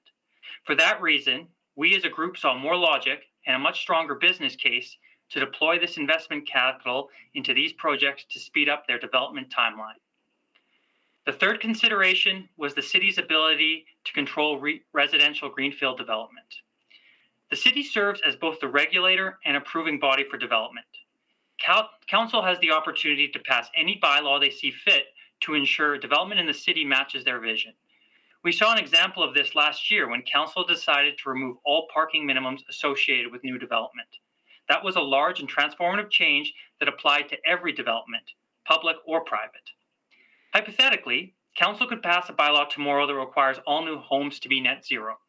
Or you could pass direction to remove sidewalks from all of your engineering design standards.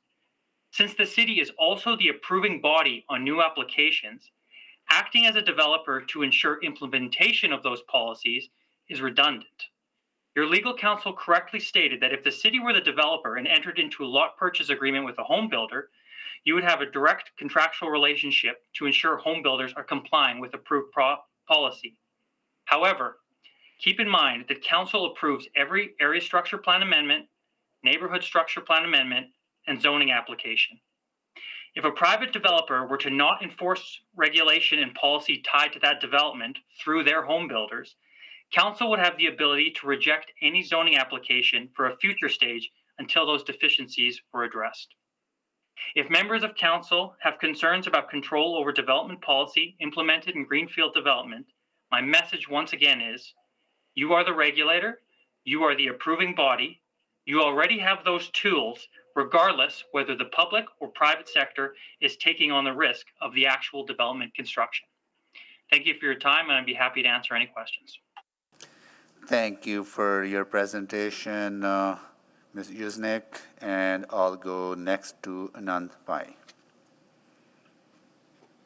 Thanks very much, and good morning, Your Worship, Mayor Sohi and members of council. My name is Anand Pai. I'm the Executive Director of NAOP, and we're the Commercial Real Estate Development Association. Just wanted to start off by saying thanks for the opportunity to provide feedback and also to listen to the other item on hotel conversion today. I think that I really enjoyed that. Today, I'm here supporting the work done by the Real Estate Advisory Committee over the last few years, as well as our membership broadly. We really are at your service and happy to speak with you anytime. We also support the approved direction for enterprise land development made in 2021, namely that the neighborhoods be sold and the funds go towards other more immediate city building goals. But suburban land development doesn't affect the majority of the commercial and industrial development industry. But we wanted to speak today just to provide some feedback on the opinions of the development industry broadly, and hopefully, not touch on the areas that the other speakers have covered. The first item that we wanted to talk about, I think, is a bit more universal, and I think we can agree that everyone's time is finite, and some level of prioritization is needed. I didn't go out and door knock too much this past election season, but when we spoke to our membership in the lead up to the election and at the start of this year, what we found is that our interests are broadly aligned with what we heard through our polling at that time. In a Leger poll from August of last year, Edmontonians said their priorities, top 5 priorities included lowering taxes, supporting business and economic growth post-COVID, reducing spending and increasing fiscal restraint, improving and expanding public transit infrastructure, and improving roadway infrastructure. Now, we can probably tackle all of those things and also become great, innovative suburban land developers. But the risk is that some Edmontonians may not see that direct link between these and our other city building goals. I think we can also agree that the city does things very differently than the private industry. And I just wanted to take the opportunity to bring up some areas where our industry sees those differences being headwinds to the efficient development of suburban residential real estate, including things like a different governance model with administration, different levels of administration and then council, different work parameters and compensation model for employees, quite different in the private sector versus public, a broader set of goals for the city and unclear trade-offs between those goals. We read in the report that the city hopes to achieve city plan goals, develop these lands with a GVA plus lens, hit the goals of the citizenry more broadly than just city plan goals, and also make a profit.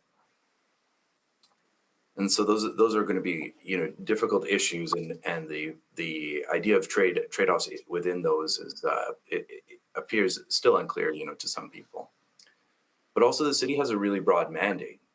The city is, you know, one of the larger developers in Edmonton, and the portfolio includes commercial and industrial developments, existing buildings, suburban residential buildings, and large-scale infill projects, as we know, like exhibition lands, river crossing, and Blatchford.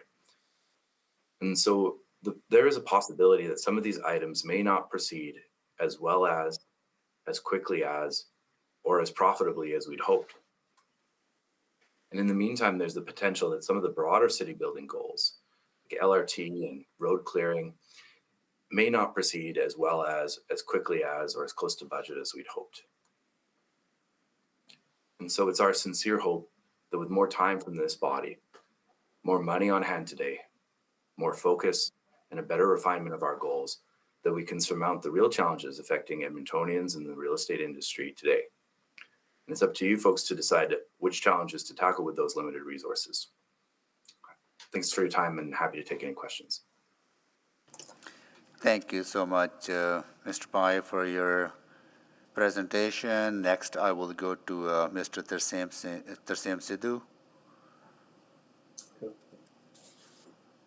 Tersem, there you go. Hello, thank you for taking the time, I guess, this afternoon. Good afternoon, everybody. We are Sidhu Homes, and it's a family-run, operated business.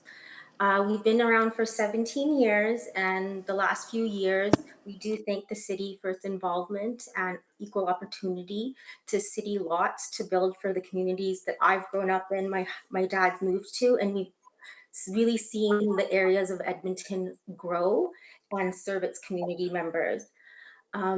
With the chance of getting these lots and having the standards raised, those builders, small builders that are still around, are succeeding, and we're able to keep growing. We serve areas in the metro area, Sherwood Park, surrounding areas, because of the skills that we have, and we're able to use them in other areas that do benefit Edmonton. However, we do find that there's not enough lots. There's so much need. The consumer reports, we've all discussed this again and again. There is this imbalance of the small business serving the community that it's invested in. And that's where we want to help get our community members get the home that is affordable for them, that they're going to grow with. They're able to have that green home that is sustainable over their long-term investment and their investment in the city.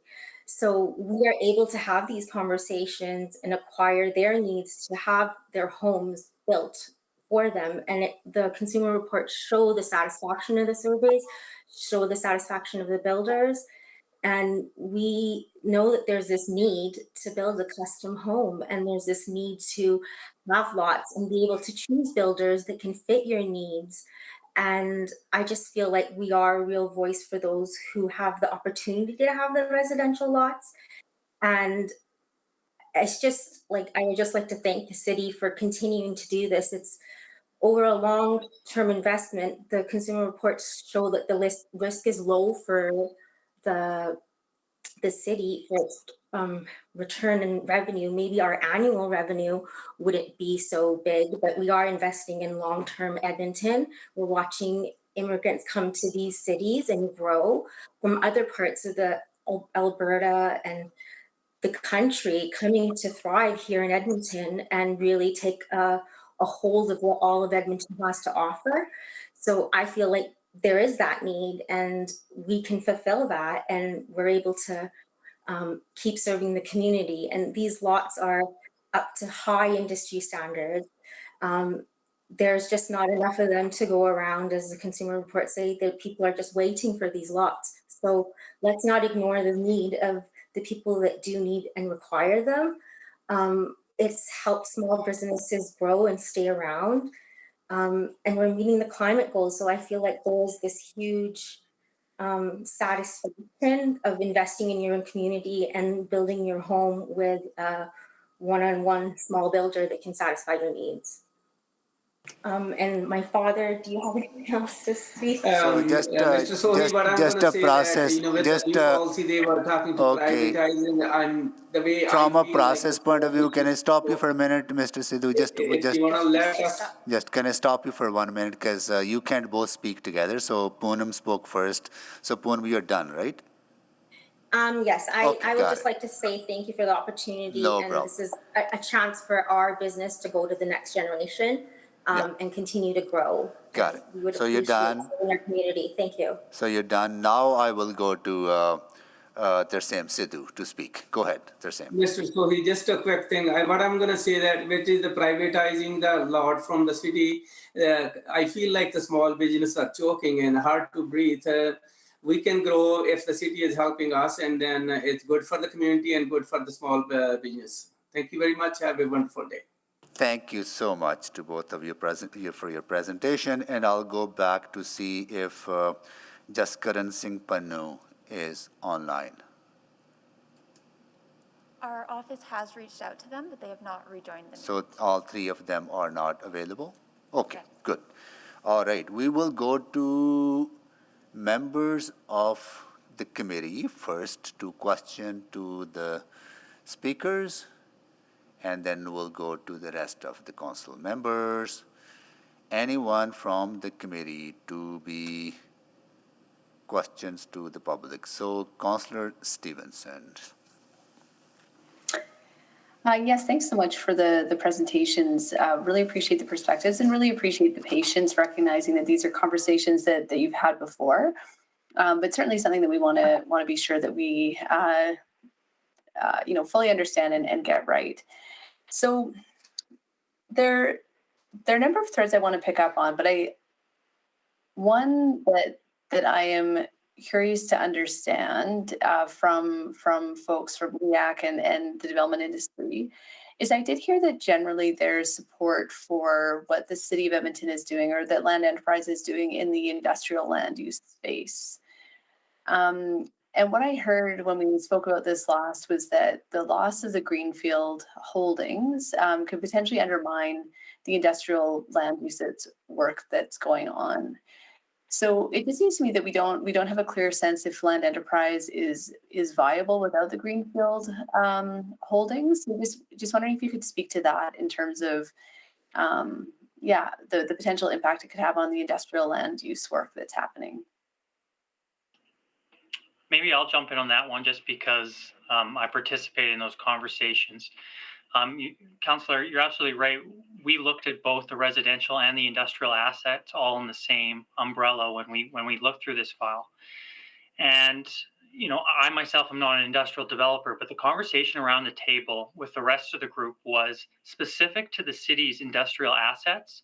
There's a few particular parcels there that have large servicing constraints, and it's the kind of constraints where we were unsure whether the private sector would be willing or able to, you know, unlock that potential, for lack of a better term. So, whereas with the residential development assets, those were all basically in a state where private development would be able to execute those approved plans quite easily. So the reason why that there was not a recommendation from industry to dispose of the industrial assets is because we saw there was still a value add that the city could bring to the table that the private sector could not, and we did not see the same case for the residential assets. Yeah, and I really follow that logic. That makes sense to me. But in terms of the city's ability to unlock the potential in the industrial lands, it seems dependent on the revenue from greenfield. Because again, with a portfolio, a balanced portfolio that's self-sustaining, you do want some of the easier lands to develop to help fund those more challenging industrial pieces. I'm just not clear how it works as a portfolio anymore in the absence of the greenfield. Yeah, so I mean, you're right in the sense that the entire program is wrapped into one kind of funding bucket, but the parcels that we look at in the industrial portfolio, the upfront costs in servicing far exceeded what was presented to us as distributions from ELD or contributions that the residential side could make.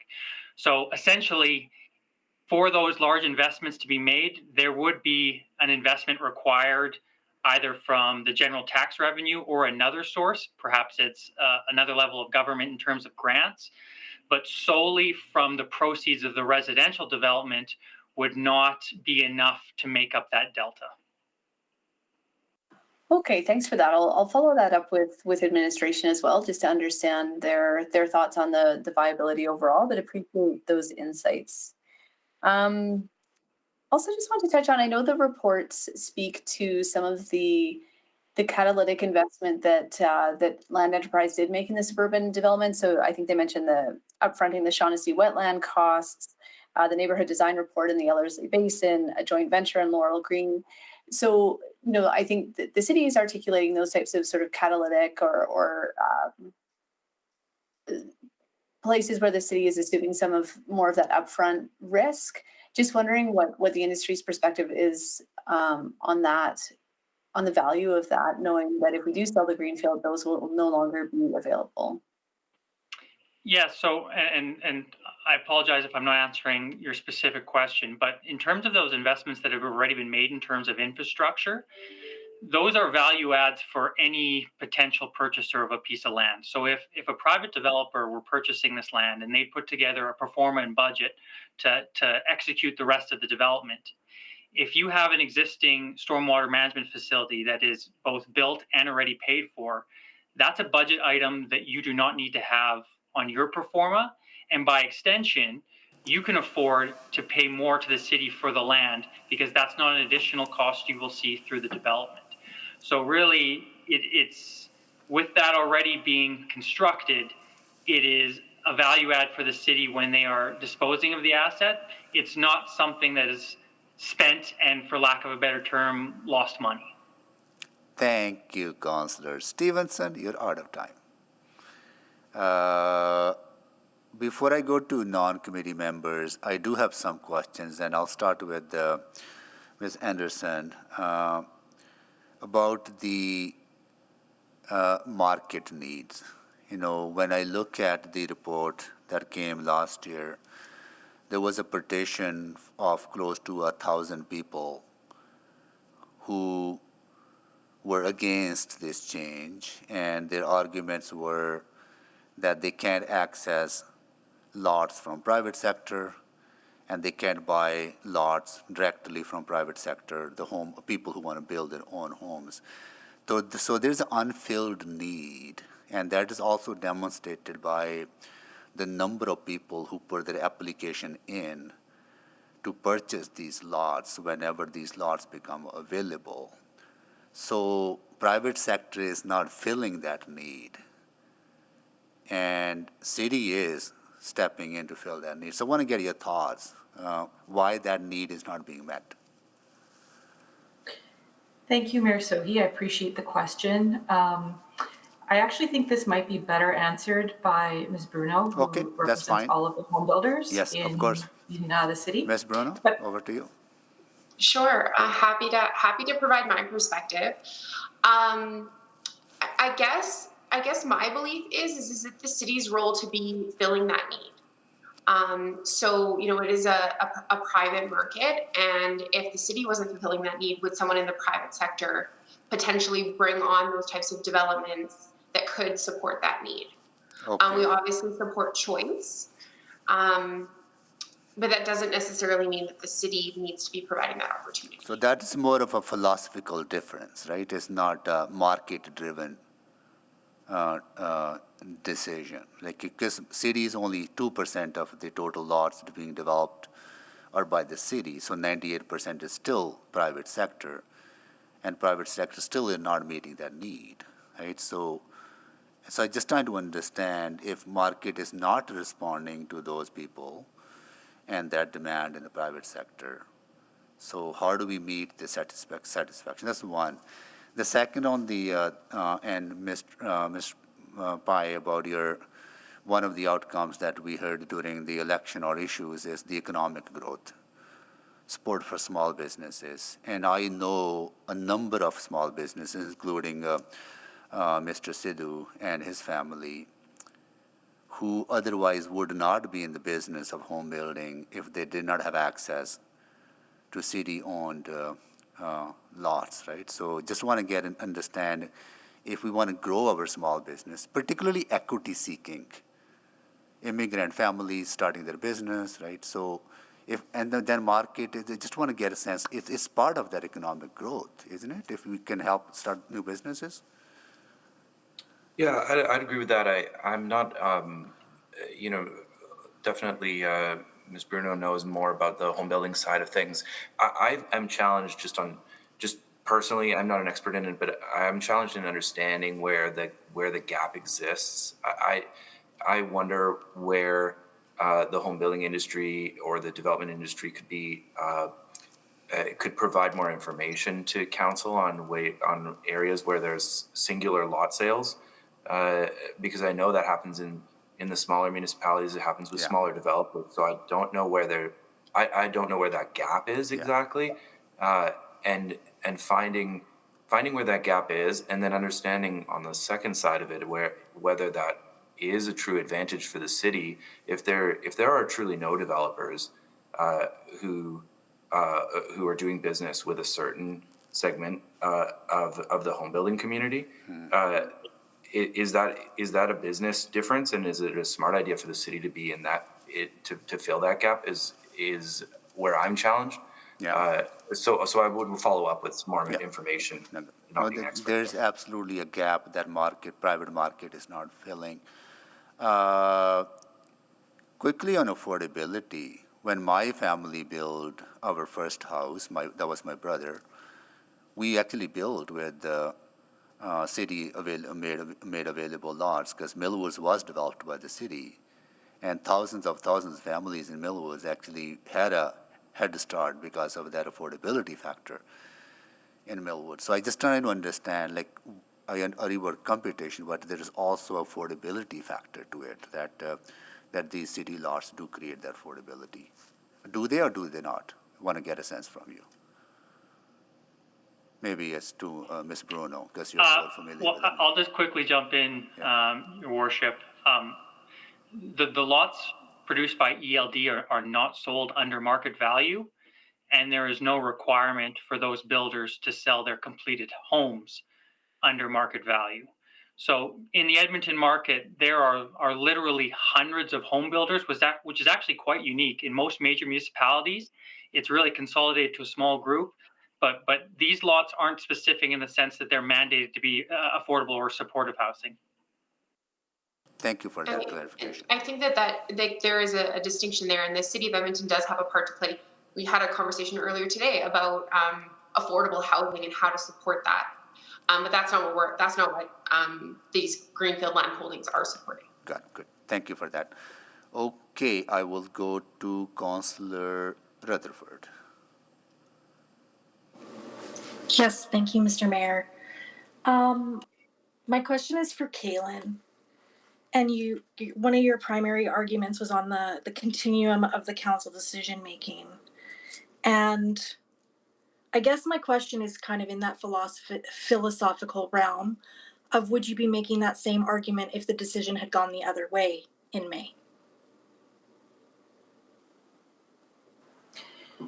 I think that we would. It's important for business to understand what the decision is and then to move on with it. There are signals that are sent when decisions are made. For example, in this case, there were specific quarters that were outlined for sale of these 3 different neighborhoods, which means that developers would have been looking at their asset portfolio or what they might purchase, and they might have actually made different business decisions to hold capital ready to make this purchase, which means the opportunity cost to make other decisions could have been affected. So these do have real impacts. We really aren't here to relitigate previous decisions. We really just want to share that we want you to know as a council that when decisions are made, the industry acts. And this is a case where that has happened. Great. And then my second question to you, Kaylin, is around, you mentioned that it's not keeping in direction of the city plan. Could you please elaborate on what you mean by that? Sure. The city plan outlines a growth target to 2 million people within our current boundaries, which sees our current suburban lands be built out up to our current boundaries, and a significant investment in redevelopment over time. All things being equal, there are a lot of tough choices to make for council to make, and there will be over the coming decades. And that's actually why the city plan poses the first question, which is which choices do we need to make to be healthy, urban, and climate resilient? To help guide those choices, the city plan is underpinned by 5 big city moves that are supported by 13 targets. So when council is trying to decide which strategic decision to make to really implement the city plan, if decisions are not moving the needle on those 13 targets, then that's probably not the right decision to make. So in looking at something like the opportunity to invest in a rebuildable city or reduce greenhouse gas emissions by having more efficient development in already built up areas, those arguably will move the target, whereas completing suburban neighborhoods as per the plan is an important thing to do, but it's not a strategic objective of the city plan. Okay, thank you. And my next question is for Andrew. Andrew, you kind of talked about the city as a regulator and how our role should be, we could pass a bylaw tomorrow on net zero homes, I believe was your exact argument. And I don't know if I necessarily agree because I see how long policy takes to develop at the city. So if we wanted to do a net zero bylaw, we know that it wouldn't be done tomorrow. And so while in the stopgap of not having those bylaws, industry is moving way faster than the municipalities move. So what do you think, what are your comments on that in relation to hitting target climate goals, and in terms of the fact that administration overtly said that it is financially, I think one of the presentation speakers said specifically that there was a financial gain to the greenfield. I'm just really, that argument seemed it didn't hit the mark for me. So I wanted to give you an opportunity to elaborate on that, because we know that a bylaw could not be passed tomorrow. And we know there would probably be significant opposition if we put that bylaw by the same industry folk that are here today, if we were to put that bylaw forward. Yeah, thank you for the question, Councillor. So you're absolutely right. And I used the parking example just because it was recent. And that was something that had significant public consultation. That was not a snap decision. That exactly. Took a lot of thought. And I think any transformative decision that council makes deserves that same public consultation and that same thought. So you're absolutely right. It's not instantaneous. Sticking with the commentary on climate resilience, we've already seen that the private sector has far surpassed what is being done in the ELD holdings. The requirement for a home to be solar ready, essentially in layman's terms, means there's a pipe that connects your roof to your mechanical system. And hypothetically, one day, if you wanted to put a solar panel on there, there would be that empty conduit for you to make the connection. But essentially, that's a very, very small cost in a build. On the other hand, there are several builders in the market that mandate solar components on your home, whether you're buying a townhouse or a triple car garage, single family home. It's just standard. It's not the connection is possible in the future. It's you have to have a panel up there. So your comment about the public sector sometimes moving slower than the private sector, I think most developers and builders recognize that this isn't just a want, it's a need moving forward. And they've already started implementing that. And as technology and opportunity continues, it will only go further and further. And yes, the private sector can react quicker than the public sector in something like that. Thank you so much. Councillor Rutherford. Councillor Cartmel. If I could, for a moment, Mr. Mayor, it is 12:03. Oh, yes. I didn't even look at the clock. We are at break time, so we will be back at 1:30. Right, we'll be back on 1:30. So until then, we are in recess.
Well, good afternoon, everyone. Would like to call this meeting back to order.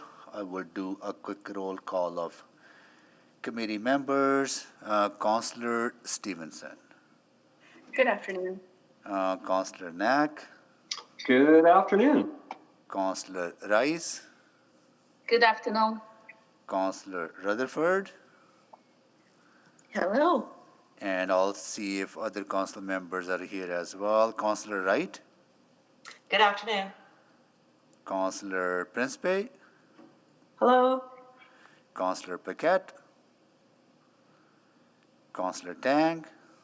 Good afternoon. Councillor Hamilton. Councillor Salvador.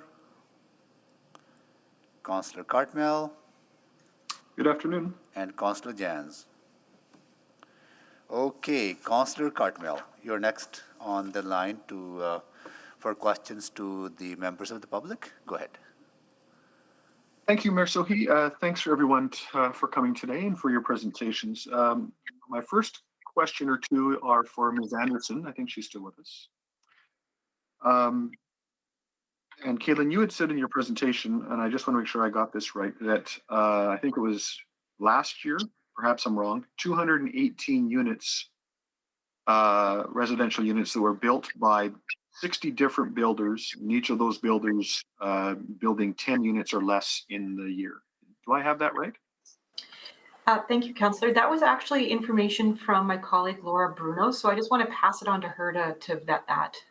Yep, that's correct, Councillor Cartmel. Oh, thank you. And so how many of those lots, those 218 units, were on lots that came from City of Edmonton Greenfield development areas? So I don't know specifically of the 218 how many came from the City of Edmonton development, but I do know that, as Mayor Sohi said earlier, that the City of Edmonton's lots are about 2% of the lots that are brought on within the city. And then, so, you know, I would say a small portion. Okay, that number would be interesting to know, just to get a sense of, because we're hearing a bit of a thread that, and I don't want to put words in anybody's mouth, but that the only way a small scale developer can get hold of a lot is from the city and not from anywhere else. And maybe Mr. Yusnik, you might have a lens to offer on this as well. Yeah, actually, I would hope I'd be a credible source, just because my company is a small family business, and the communities we develop are primarily sold to small builders who build 1 to 10 units a year, similar to some of the other speakers that have joined us today. So I definitely know firsthand that those opportunities do exist for small builders. You know, for a company like us, you know, certainly we are not able to participate in every opportunity similar to a Brookfield or a Melcor, a larger developer, but that's okay. And I don't think it's the city's job to basically even the playing field between my company and those larger companies. And I think the same is true for small builders. There are definitely opportunities out there for small builders, but it would be incorrect to say that they have every opportunity available to them. But on the same token, I don't know if it's the city's responsibility to ensure 100% equity between all players. I think that sets a dangerous precedent that kind of can be applied to multiple industries And like I said, big developers, big builders, small builders, there's a piece for all in the Edmonton market today, and there has historically for the past several decades. Yeah, so all of that to say that, there is accessibility to those lots. And I guess that's my limit on the question on that. I guess I wanted to investigate that thought or that thread that we're hearing, that the only way to get hold of a lot is from the city. There's lots of opportunities to do that. Yeah, if I may add on to that, kind of following a question Mayor Sohi made earlier, or I should say a comment, the private industry brought on around 20,000 new lots in 2021. And I believe ELD brought on around 25. So I don't think it's a fair characterization to say that private industry is not meeting up to the demand.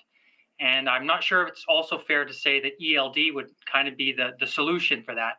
The reality is we live in a climate where there's a short construction season and there's an approval process with all development. And certainly the development industry is doing all we can to meet the demand. But I think anytime there's a strong market like there is now, there'll be concerns about more opportunity for more buyers. But the same could be said when the market takes a turn and there's too much inventory in the ground. So I go back to a comment I made to Councillor Rutherford's comment that traditionally the private sector moves quicker, therefore can respond to those peaks and valleys of the market. And to your knowledge, ELD is not offering their lots for sale at a discounted rate or at a discounted amount. There's not a financial advantage that ELD is providing to the smaller scale builders, correct? That's correct. It's in their mandate to sell at market, similar to private developers. Right. I'll come around for a second round. Thank you. Thank you, Councillor Cartmel. Councillor Wright. Hi, thank you. I guess maybe I'll stay on that same line of questioning then, Andrew. I'm just wondering how many lots would be provided by these 3 parcels of land that are in question? Ooh, that is a great question.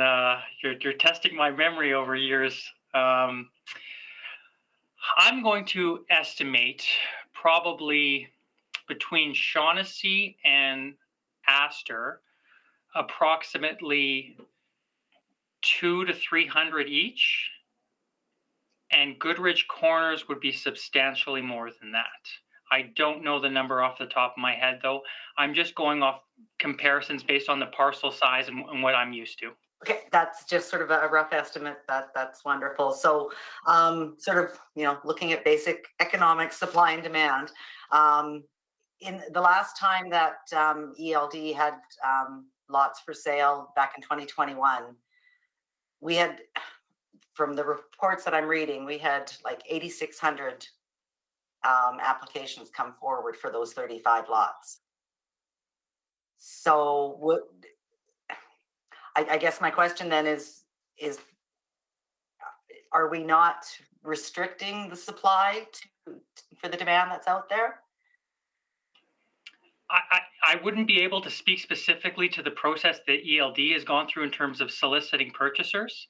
That wasn't part of our discussion, and so perhaps administration can better speak to that. But I will broadly say that there has been a strong surge in the market over the past 12 months that has been compounded by a lack of supply, because back in 2020, I think the development industry as a whole really pulled back on supply with a lot of uncertainty around the pandemic. So we're seeing that crunch now, but if you look historically over a 10 and 20-year period, there are periods where there is more demand than lots readily available. And then I point to years like 2008 and 2015, where there are literally thousands of vacant lots sitting on the market with no purchaser, small builders, big builders, medium builders, it's all sitting there. So to take a snapshot in time, I think, doesn't necessarily tell the tale. It really is, the ups and downs of the market. But as a whole, we haven't seen a prolonged lack of supply over a long period of time, which tells me that the market responds to conditions and will forever be doing so. Yeah, and I mean, 2008 was a bad year for everybody, I think. And then I guess my next question, I think it was Kaylin had mentioned something about council's decision last year tied in with city plan. I'm just referring back to a memorandum, and I do apologize that if council seems to be flip-flopping on this decision, but I think it's also as a result of information that's been received over time. I'm just referring back to a memorandum that came back from the real estate branch in November 2018. And although that was before our city plan was developed, it seems to be that there's a lot of support for enterprise land development that relates to what our current city plan is. I don't know, are you familiar with the memo from 2018, Kaylin? Councillor, I have looked through the many attachments and read the memos, but I'd have to actually pull it up to know exactly what you're referring to. I would say that there's no possibility that that memo could relate to the city plan because the city plan had barely started in 2018. Yeah. Some of the points that it makes is that it promotes sustainable builds, it provides natural areas, resiliency to major storm events, affordable housing initiatives, offset corporate costs, and provides opportunity for local small business. So does that tie in with the current city plan as you Many of those aspects in terms of building responsible new neighborhoods are articulated in our city plan.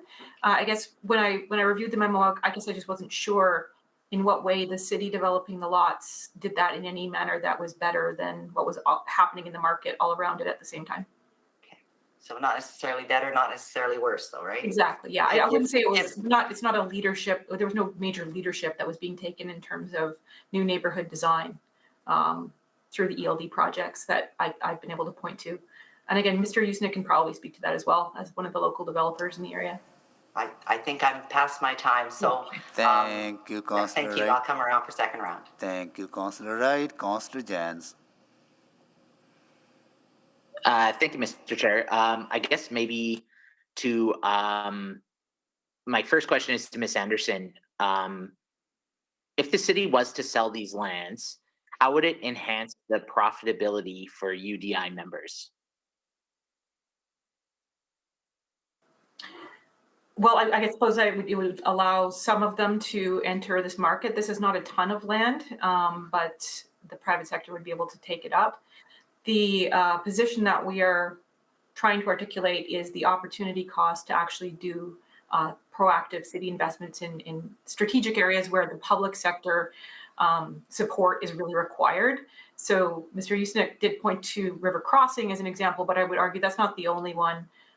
There are many areas where the public sector can really either catalyze growth or meet a social need in the way that the private market is not. So we're simply saying, let the private market take care of what it's doing well and then focus the energy of the public sector in areas where that support can be provided most effectively. I guess I learned about this issue from the Prosperity Edmonton campaign, which some councillors may not be familiar with. It was the campaign spearheaded by NAOP, BOMA, I believe the construction industry, some of the other partners, UDI. The goal was to cut city staff, privatize city services, dispose of programs that, such as enterprise lands, that led to the conversations around the closure of many of our assets, including Scona Pool, Eastland Pool, Oliver Pool, the conversations about privatizing our golf courses, cutting transit, all of this. And in addition, one of the areas it highlighted was the enterprise lands program that Prosperity Edmonton was advocating for the city to dispose of. So I guess I'm trying to understand the intersection here where on one hand, I'm hearing from many of the groups today that they want to see the city lower taxes, but it's indisputable that the city developing the enterprise lands program has for over a decade generated consistent revenue that we would have to probably find other ways to offset either through austerity or through tax increases. So on one hand, I hear from UDI and NAOP and others to cut taxes. But then when we have Councillor Jens, question, please. Yeah, I guess maybe I'll put this to NAOP then. how are we to what would NAOP's involvement then be in the sorry, I derailed my question there, Mr. Mayor. I guess I'd be interested in hearing if we are going to sell these lands and forego this revenue, how does NAOP or UDI propose that we recover revenue here? Thanks for the question. So I think all the groups here were part of Prosperity Edmonton, which just for the history of it really was about the tax burden inside the city of Edmonton versus outside, and just making sure that the city remained competitive. And so we've been really happy with some of the efforts that the city has looked to, but it was just to highlight the increase in taxes over the 10-year period preceding the 2018 four-year budget. And out of that, we were asked often by members of council to provide our best ideas on what on ways that we could lessen the tax burden in that period of time. And so the outcome was, we would sometimes say, well, that's really the job of council. We hope that council can prioritize things appropriately. But that was a bit dismissive. We wanted to be able to go a little bit further. And so we were asked by the mayor's office at that time, really give us the exact, what exactly would the broad consortium of the business industry do? And so we took a look around and asked, the Chamber of Commerce, BOMA, NAOP, UDI, and others, and convened summits of members to find ways where the city was holding on to assets that had greater potential in the shorter term, we felt, than in the longer term, and areas where the city could better prioritize its limited resources. And so that's maybe, I hope, kind of an answer to your question. I don't want to take all your time. So. Yeah, I guess the concern here is if we do go ahead and sell this land, we'll have to make up the revenue. And that means either raising taxes or cutting services. And I've heard from many of you that you do not want us to cut, or from many of you that you do not want us to raise taxes. So do you see how you're kind of like, I feel really much in a bind here as a councillor? Councillor, maybe I can take a stab at that. I would suggest that there are probably ways to look at the best way to generate revenue. So for example, if you took the proceeds from the enterprise land and you didn't reinvest it in an actual project, but put it into your EdTel fund, you could realize likely a much higher rate of return than you would through land development. So if the objective is to increase sustainability for the city through this pocket of money, I would say look at all options. It doesn't just have to be realized through land development. Thank you, Councillor Jans. Councillor Tang. Thank you, Mr. Mayor, and thank you everyone for speaking and taking time out of your busy day city building and to be here to share your perspective. I think most of my questions have been answered, actually. I just have one small outstanding one. Just a bit of out of curiosity to Ms. Bruno. CHBA represents both large and small home builders. Is that correct? Yeah, absolutely. Yeah. And would you say small home builders like the City Homes who spoke today?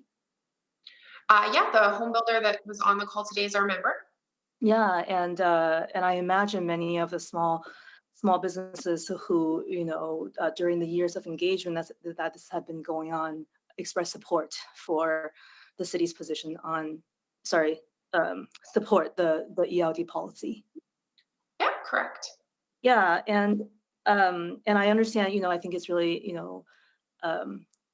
certainly important to have a cohesive voice from the industry. And I am a little bit curious about your position, having kind of intersecting with both of those perspectives as well.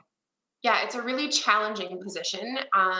However, broadly speaking, majority of our members partner with private sector land development. There aren't a significant amount of our members that are, building in City of Edmonton communities. And so we're here representing that broader perspective, the importance of private sector, supporting private sector as a council, as an industry, and then that there's lots of opportunity for small builders, and there are lots of opportunity for small builders outside of the City of Edmonton land holdings. Mm-hmm. Yeah, interesting. Thank you. Fair enough. And I guess my other question, just perhaps to the other folks on the here. So it's because I think right now what's on the table is either we, we keep the ELD as is, or we essentially sell off the remainder of the greenfield development land that we have. So it feels like it's an all or nothing kind of approach.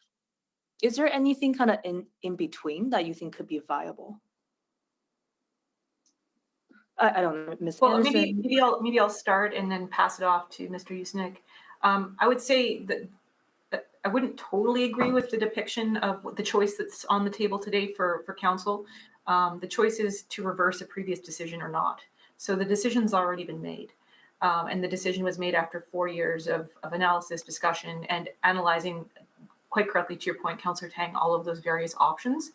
And so through the fullness of that conversation, the decision was made to divest of those 3 sites and get out of that line of business to focus on other things. So really the question that's being asked today is, should that be changed? But perhaps I'll pass things over to Andrew to fill that out a bit more. No, I think that's a good summary. I mean, I think it really comes down to whether this is a line of business you want the city to be in or not to be in. And to kind of partially, we haven't been told in any of our meetings a compelling reason why it would make sense for the city to kind of be in this business, but not really.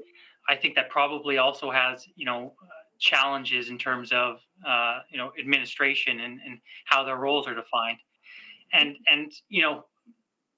jumping over to actually, I would like to be clear in saying that I don't speak for any of the organizations, nor should I. But it was interesting, the conversation around the table at REAC. A big motivation for this discussion was when the city is in a strong financial position, all of the residents and all the businesses benefit from it because there is less need to rely on the tax levy to fund all these initiatives in the city. And so to piggyback off what Ms. Anderson said, the discussion was never the city is unable or to participate in this. As a matter of fact, we're encouraging the city to participate in some of these redevelopment projects. It's all about the best and highest use for this investment dollars, the best and highest use for your staff's time, and the benefactor of that is the entire tax base, because a strong city of Edmonton is good for all taxpayers. Thank you, Andrew. I want to give a chance to the city, I see it as unknown. See, your hand is up. If you want to unmute yourself. Hi, yeah, I'm just going to speak on behalf of the small builders, and this is, this coming truly genuinely that we do have opportunities to purchase other lots, but we have this unique opportunity to serve the community that needs those lots. And there is, as you said, when they are applying for these lots, like 8,600 or 8,500 applicants. So there's that huge need. And the city plan is to make more incentive for small businesses to have less corporate overhead. I'm a small business. I have no overhead expenditure. I have no office. I am the builder that does your final walkthrough, to makes your final plan, to everything. So I feel like that personal approach, which is highly what is represented in the people showing that they want these lots, I'm able to fill that gap. And I'm sorry, another large builder doesn't have that personable service. And there is that need. And it is investing in the city long term, because you get people that have sustainable homes, and they, the city of Edmonton, it's the highest return over the longer period for its residents that clearly show that there's that need. Thank you so much. Councillor Tang. I'll go to Councillor Stevenson. Thank you, Mr. Mayor, and thanks for the conversations. I think where I'm at right now is I really hear the logic of focusing city efforts and resources on some of the more catalytic projects in infill. I think you're absolutely right that you have a much stronger influence on suburban development through regulatory processes rather than controlling. Right now we only have 3% of the land.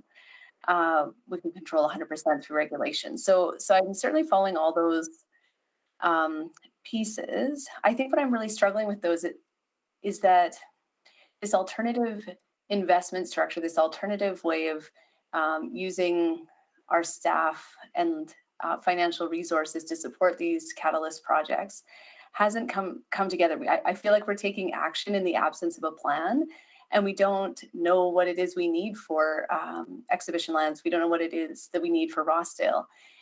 And more than that, I have a question around timing. So again, exhibition lands, we're just at the stage from what I understand, and maybe I've misread the reports, but we're just at the point of setting up a governance structure, just starting to figure out a business plan from what I understand. So the opportunity to even spend any money is likely a few years down the road. So I'm just unclear in the meantime, if it is going to be 2 years until we can meaningfully activate any of these proceeds, why we aren't taking that time to invest in upgrading the land and then selling it at a later date. Just wondering if folks could weigh in on the urgency, sort of why we seem to be selling the land before figuring out what it is we're doing with the proceeds. Councillor, I'd be happy to start. So when the original motion was passed last year, the schedule for disposing of the assets went over 2 years. So the plan at that time was never, nor would really be achievable, to sell those assets and have the cash in your account in a couple months. That's just unfortunately not realistic, and it's not the thorough process that's needed for important assets like this. So if for council were to resume with the original motion, we'd basically be back at square one still here today. And I would assume we'd be still looking at around another 2 years before you would see those proceeds actually realized and available for council to deploy in another way. So I do hear what you're saying. I think the river crossing project is a little further along than exhibition lands based on the 2019 business report, albeit it's not shovel ready by any means. But I think an important consideration is a decision to stick with the original council motion still means a lot of time is going to have to elapse before that can be executed.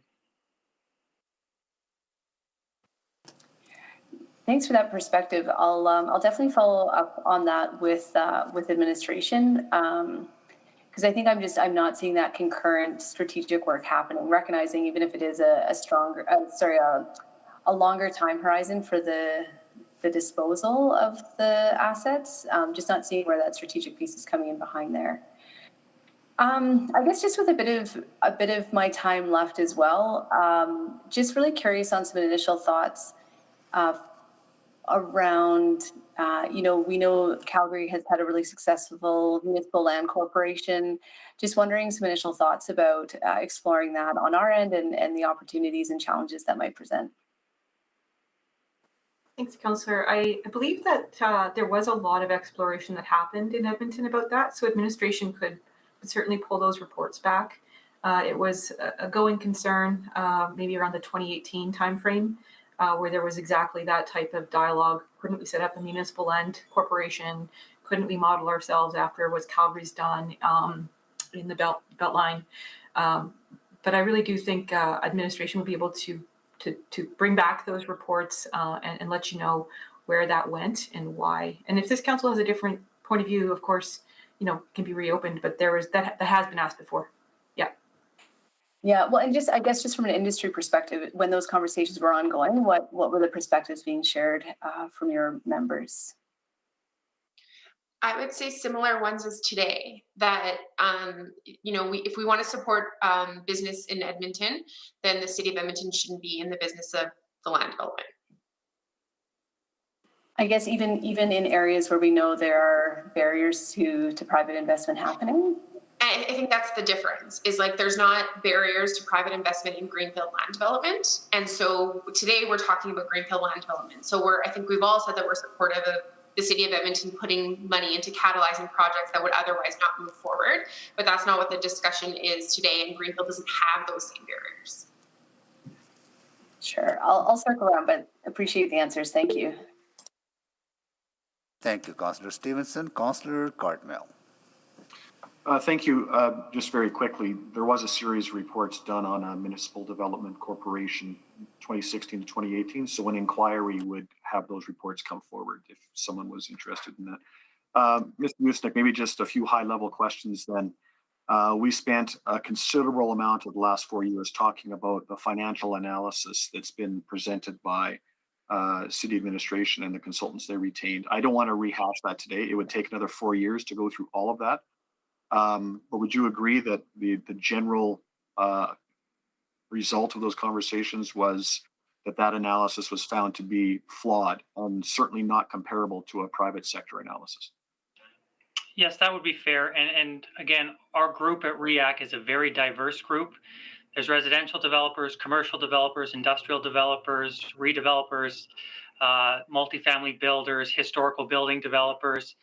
And the opinion unanimously across that entire cross-section of experts who have over 200 years of development industry in Edmonton was that the metrics that were presented as the rationale to support in this line of business were actually not the metrics that should be used to make that decision.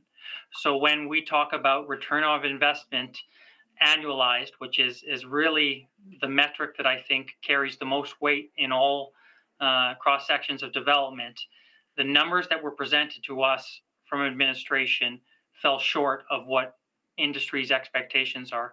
And I also want to make mention, because I don't think this has ever been mentioned in this conversation. Those numbers provided by ELD assume a business as usual development execution. It does not contemplate additional policy and regulations that council may contemplate in the future. And there's nothing wrong with adding those policies. But if you are to add expenses to executing the same development plan, we do need to be eyes wide open on the fact that the potential proceeds of that investment will go down because we would be adding expenses to it. So I think that's. If I said, I'm sorry, Mr. Yusnik, but I've got to shorten up my time here. If I say that that there's an analysis presented, but it doesn't consider, at least not transparently, how much money I put in the first place to buy the land, what my operating costs are in a totality kind of a way of what it will take to execute the plan, the analysis is flawed, at least on those points and perhaps several others. Yes? Correct. So I've got $85 million worth of land. I can continue on this pace and realize some amount of revenue, but it's really not sure what it is because the analysis is flawed. I can take my $85 million in land and essentially cash out over 2 years, put that money in the bank and invest it and have a much more predictable annual return on a financial model.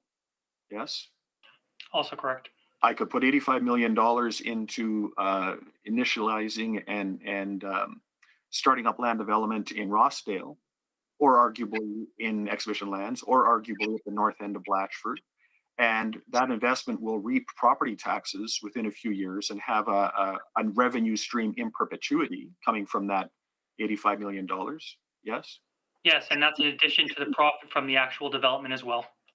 So what we've heard is that we're in this greenfield land development because it makes us money, but that's not necessarily mutually exclusive. There's other ways to generate revenue if that's our goal. We've heard that it provides opportunities for small builders, but that's not necessarily the case. We've heard that small builders have ample opportunity, and that's manifested in the statistics that are presented. We've heard that it per their city goals, but these lots are not sold at a discount. There's nothing attached to these lots that says they must meet certain energy criteria or social service goals or supportive housing goals. There's no criteria that actually cements that. So, I guess I'm wondering what your view is of this sort of bouncing ball to one rationalization to the next that seems to speak to a notion to really want to stay in this work, in this line of business. The recommendation from our advisory committee that acts on behalf of the city has been consistent through the entire 4 years of this process. And I understand that there are many pieces of nuance to it, but you correctly articulated the fact that we have never been presented with a case that has compelled us to change our mind. And respectfully, I don't think that case exists. My time's up. Thank you. Thank you, Councillor Cartmel. So can I just pick up on that thread, Mr. Yusnik? Am I correct that the administration did not recommend selling these parcels, right? That's correct. So if they couldn't convince you to reverse their position and you couldn't convince them to reverse their position either, right? So I'm trying to understand, like, and I want to have a kind of a neutral understanding on this, right? So you countered their analysis, they countered your analysis. And this was basically a decision driven by council, not by administration. Yep, that's correct. Okay, As got an it. advisory committee, we don't make a formal recommendation Got to it. council. Okay. We provide insight and answer questions, but it's ultimately council's decision. Got it. Okay, that's good. I just want to understand. On Ms. Bruno, in the report, the administration highlights number of concerns from builders that they heard from who were against selling these lots. And then you represent members that are in favor of it. And then we hear from other small builders who are not in favor of it, right? So there's no consensus in your industry that city should not be in the business of land development. I would say that there is a broad consensus. There are always outliers, but there is a broad consensus that the city of Edmonton should not be in the business of greenfield land development. So I think there were about 13 or 15 developers on the consultation list, small developers who were saying, no, we are not in favor of selling. And then we had a petition of close to 1,000 people that also included builders that were not in favor of selling, right? So that's, I just want to understand, like, city not being the business of development, I understand at a philosophical level, right, at a more of ideological level, right?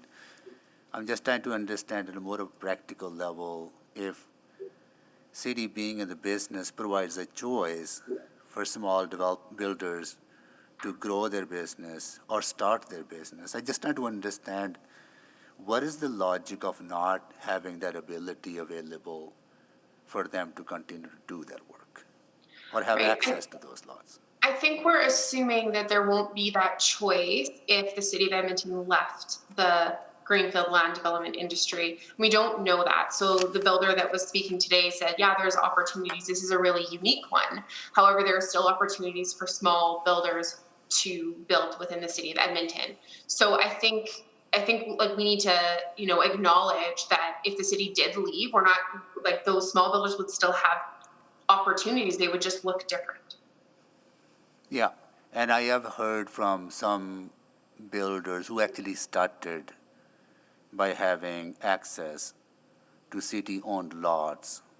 That's how they started their business. They started with building one house, then they went on to building more. Then they grew into having access from private sector to have lots. So so there's number of stories related to this, right? So not only just one. It's a very diverse industry, and there are so many different players and so many different ways people get into the industry as well. So I think that Edmonton does a great job of allowing that. And I think that as we do more infill, there is going to be even more opportunity for small builders to enter the market by purchasing one, infill house and having the opportunity to build on it. So. Okay, no, good. Thank you for that. I just I find this debate very interesting because there are different perspectives on this. It's good. I will go to Councillor Rutherford next. Thank you, Mr. Mayor. Yeah, and I want to echo my colleague, Councillor Stevenson's. Yeah, I really am seeing the logic here. I see there's a lot of rationale behind it, but I think this decision, the reason, as Councillor Cartmel highlighted, that it was an ongoing conversation for 4 years is because it's not it's not a simple decision. It's very nuanced and there's many layers to consider. And one decision and one layer that we as council, and for me personally, is really important is that public good factor. So it is about finance, but it's also about public good. And so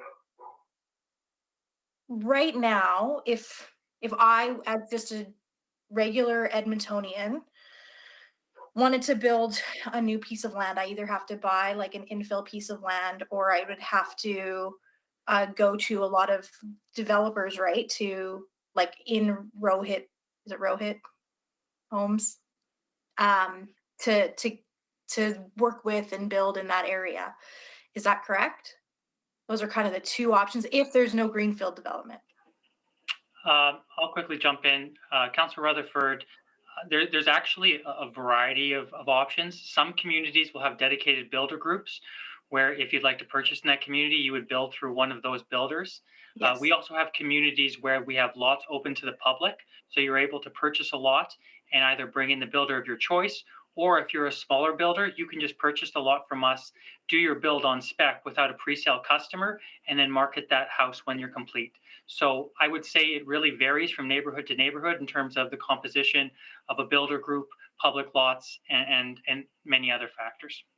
So how many would you say, like in a I know you would not have this number likely on the top of your head, but in a ballpark, what is the percentage of lots that are available in that sort of second model where it's not, a builder specific lot, or you have to build with that one builder? You are correct. I do not have that number off the top of my head, but speaking from my company's perspective, we usually have about 25% of our lots open to the public.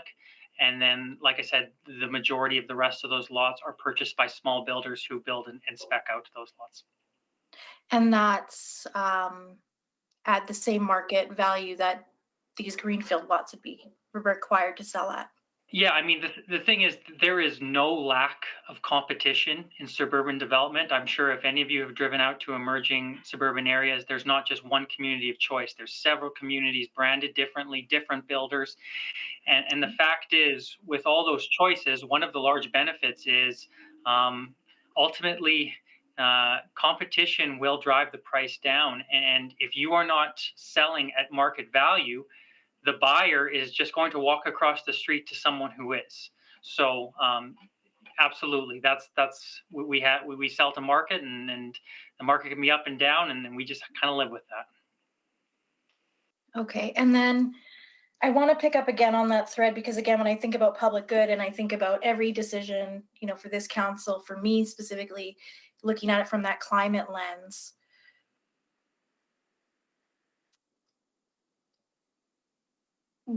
what I see is potential, what I'm grappling with is there's potential opportunity lost in that environmental space if we leave the greenfield space.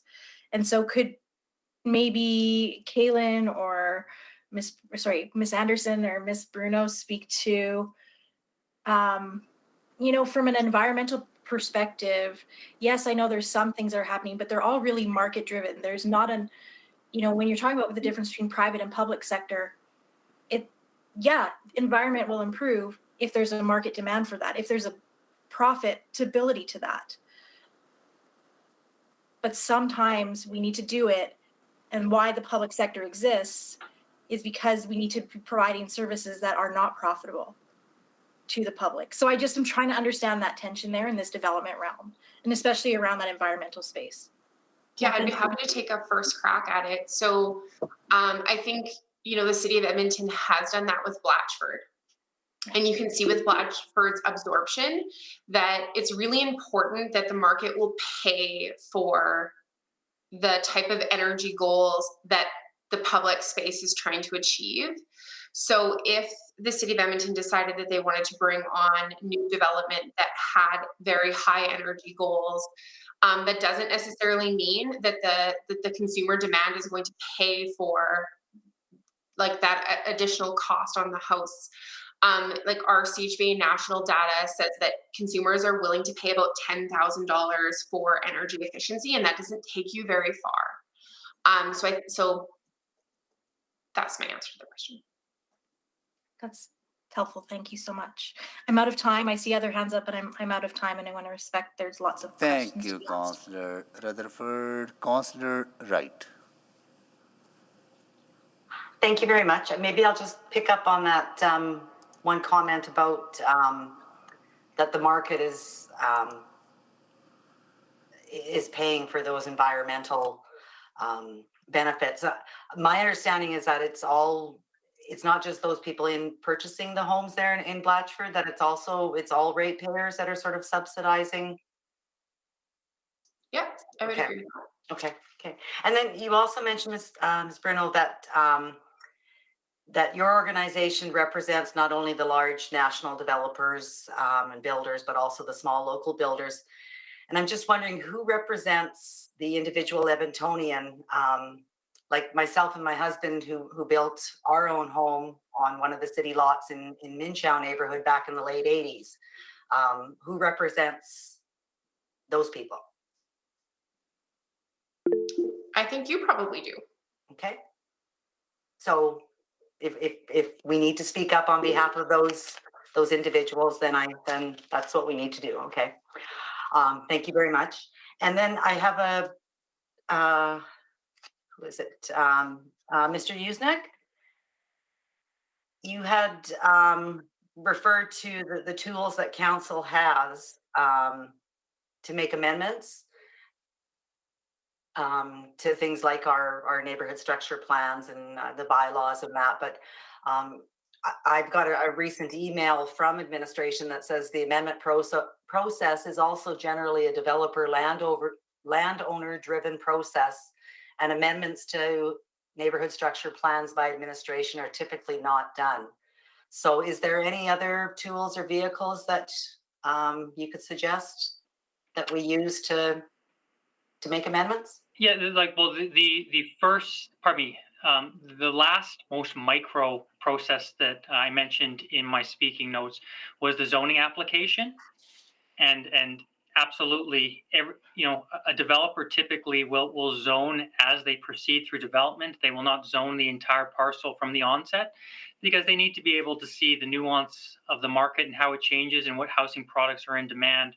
So council has a touch point continuously with almost all emerging new developments in the Greenfield area because those zoning applications are coming back to council on a fairly regular basis.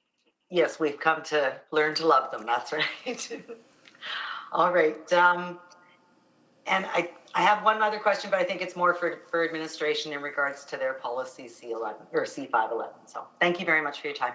Thank you, Councillor Wright. And Councillor Rice haven't had a chance to ask any questions. But before I go to her, I would suggest that we had 2 rounds, everyone, and those who haven't had 2 rounds maybe can ask questions if they need to for second round. And after that, I would suggest that we go to admin because we are getting into more a repetition on the questions.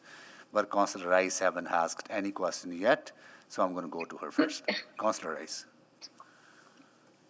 Thank you, Ms. Mayor, and I think that's a wonderful discussion and then lots of information going on. And thank you very much for taking time and to answer our questions. So I have 2 questions. First question is about, so what I heard from your presentation to indicate our city and then get into this line of business, and it's not our city's core services. And because to me and from what I heard, what public concern and for our city to stay on our core services is so important, and then to have that support and to major Metonians.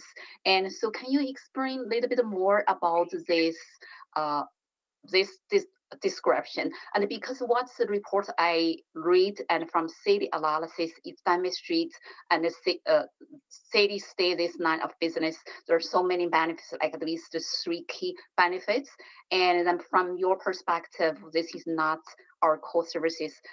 So I would like to hear more and from your end. Thank you.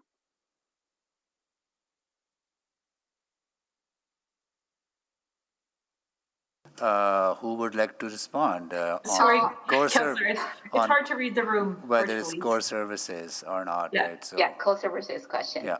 Yeah, it's hard to read the room on the Zoom. I'll give it a shot and then I'll share it with my colleagues. Thank you for your question, Councillor. What we're saying is that the core services of the city are to ensure that we have safe, clean, efficient, well-regulated spaces and places that will welcome a diversity of people and businesses to thrive. One of the core, what is not necessary is to duplicate efforts that are clearly well taken care of by other orders of government or by the private sector. And so what is happening in this particular conversation is that there's no reason, there's no gap that needs to be filled, is what we're saying. So there's nothing missing that the city needs to step in and assist with. And secondly, there's no strategic imperative for the city to advance something within the city plan as it pertains to this. So maybe I'll start there, and it's hard for me to see if anybody else wants to jump in, but wanted to not leave you hanging without any response. Okay, I didn't see any other answers come from, and thank you, Karen. And then my second question, I want going back our Mr. Sohi mentioned earlier about certain gaps and in developments that the city needs to fill. So I just want to know, and from industry development perspective, and do you have any plan how to fill some gap and the city mentioned, and then from city's perspective? Okay, maybe I'll start again, and then I'll look to my colleagues. I don't think it's self-evident that there is a gap. The market demand is being met. Housing is being provided. Edmonton is currently the most affordable big city in the country, which is a huge strategic advantage for our community. So it's not like we're having an affordability crisis. It's not like we're having a supply or demand problem. So I honestly don't know what that gap is from the perspective of the land development industry writ large. But I would certainly defer to my colleagues on this call to help fill that out a bit more. Sure. I would just add that, yes, I mean, we've seen probably the most robust development year in 15 years in the city of Edmonton for private development. I would expect another very robust year to address, the demand that Mayor Sohi mentioned is sometimes being tough to be met.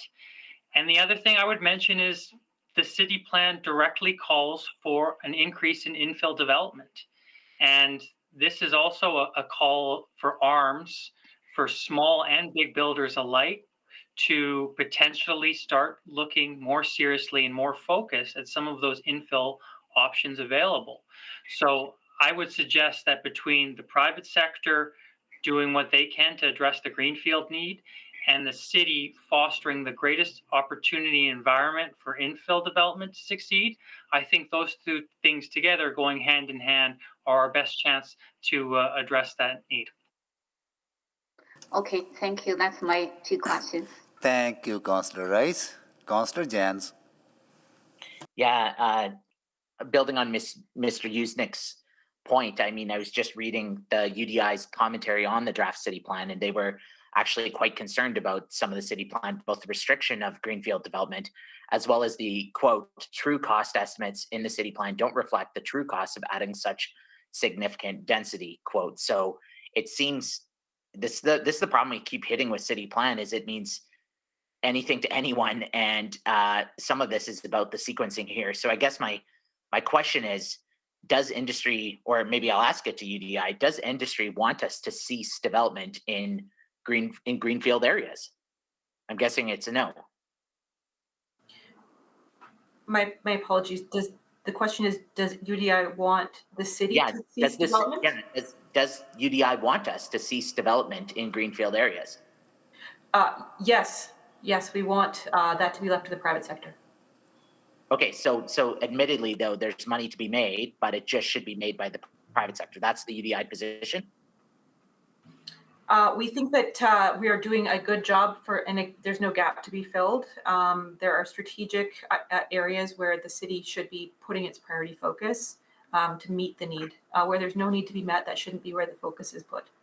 And I'm not sure if I caught this earlier, but it sounds like there's unanimous agreement today that if we are to achieve city plan, especially the sustainability goals, we agree that we need more regulatory controls in suburban development. Is that the UDI position? I think what you heard from my other panelists here is that one of the tools, or many of the tools that the city has, which are articulated in the city plan, include investment decisions that you make, policy choices that you take, partnerships that you create, policies, partnerships, pricing, and the pricing incentives that you foster. So those are the major levers that are outlined in the city plan for all decisions. It's interesting. I think I heard earlier that in some industry is saying, don't do this, do the say exhibition lands or raw sale lands, because the opportunity cost of money is much greater there. Yet we have research from administration showing that the cost of some of the suburban sprawl neighborhoods is 1.4 billion over 25 years. So I'm guessing if there's concern from industry now about opportunity costs, do they want us to apply this over these concerns across the entire development sector? Councillor, if I may supplement some of your questions. First of all, in terms of the question about greenfield development and profitability, my company participates in both greenfield and infill development, and I can confirm that our expectation for both is profitability. We wouldn't enter into any development project if there wasn't a profit involved in it. So I don't think it's an either or proposition there. I don't want to speak for UDI, but when you talk about the gaps in city plan in terms of the needs for infrastructure funding, I think what's being referred to there is you can take a piece of land and you can intensify it significantly with the number of residents and the tax revenue there. But what isn't fully captured at times is the large offsite infrastructure needed to be able to facilitate that. And those infrastructure needs come at really, really large price tags that could never be borne by one single development, which is why having the city in a position to make strategic infrastructure investments, which will then, for lack of a better description, unlock the infill potential around that piece of infrastructure, is a lot more difficult for the private sector to execute than plugging into the end of an existing system and just extending the pipe when we're talking about a greenfield context. And I think that's the hard part. Like the profitability at maximum for something like Blatchford will never exceed the cost of some of the new neighborhoods and the other challenges here. So I guess I'm hearing quite a few contradictions from industry today. We agree that it's profitable, but we don't want the city to be in it. We want the city to reduce taxes, but not take from the profit here. And we want it to be left to the market, but not the small players that the city is enabling, like the Tarsim Sidhu or the speakers today. It's just I have to admit I'm much more confused here, and unfortunately have 20 seconds left. Well, I'll try to clarify the best I can. The recommendation out of REAC is not to leave a business that there is no profitability for the city. It is to convert your investment into a business that is more profitable based on the fact that there are areas where you can capture the profit of development and a much larger tax increase on areas already covered by soft services in the city. Thank you, Councillor Jens. Councillor Hamilton. Thank you.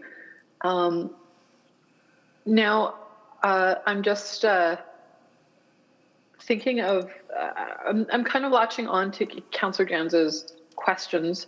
And I've been sort of metabolizing what the speakers have been saying. First of all, Mr. Yusnik, you and I have not seen eye to eye on the city in development. For instance, I, at one point brought forward, again, the question of an MDC, and that's something that both city administration and I think REAC have said that the city should, that we do not need an MDC, which I think I felt at one point would sort of be the perfect complement to a conversation like this. But thinking of what Councillor Jans is saying about the profitability of our infill developments not exceeding the costs of our suburban developments, I'm not entirely sure if that is reflective of where we are currently in our planning. I think that's I'm not sure if that bears out in your I think that may be true of some historic developments, but I'm not sure if that's true of the developments that are going in now, say in Edgemont or in Keswick. Sorry, yeah. I would agree with that, and I think a big factor was around 10 years ago, and it's been less since it's been passed, but the EMRB Regional Growth Plan was implemented.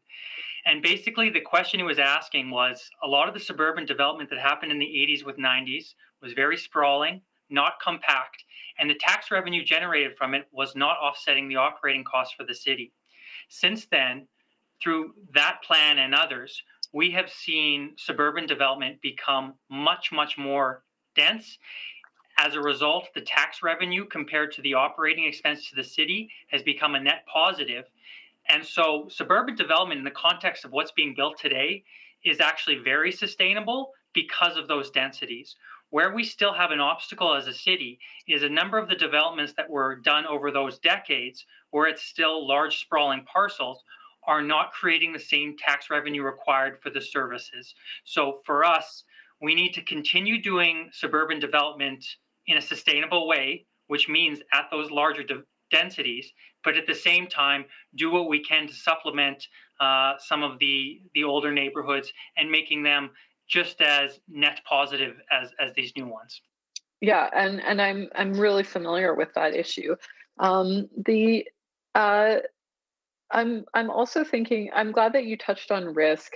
I'm really thinking that a challenge here is that there's an asset that we have that we can do maybe as good as the private sector. Your point is maybe not, but is that, I think the question here is that an appropriate lever for the type of city building that we're trying to do? And is it the appropriate lever for supporting small builders?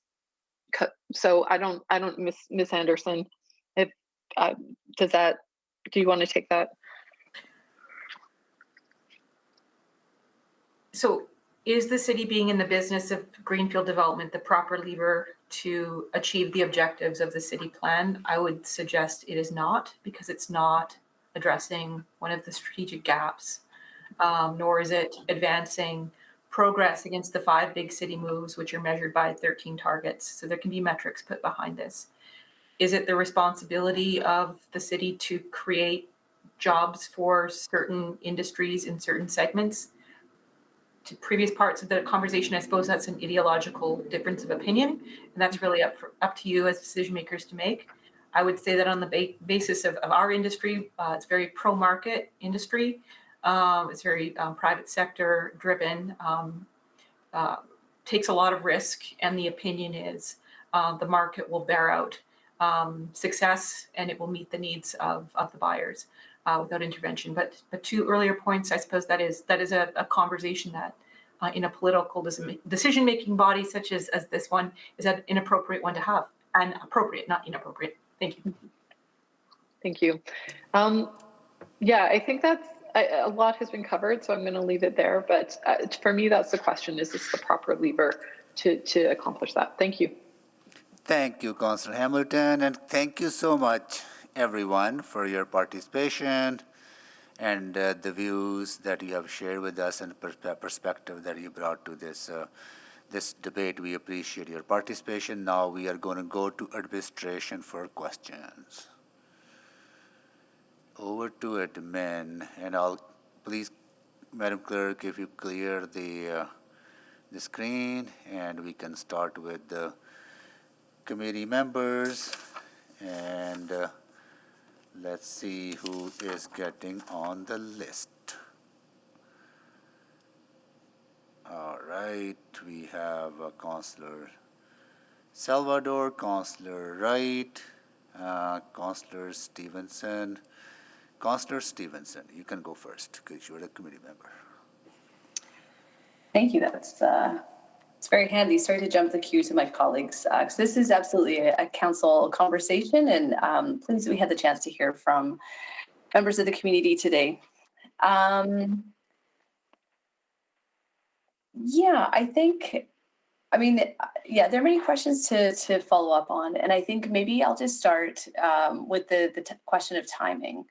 So just wondering if administration could speak to this question of timing, if now is when, if we decide that we want to sell lands, is now the right time to be selling those lands?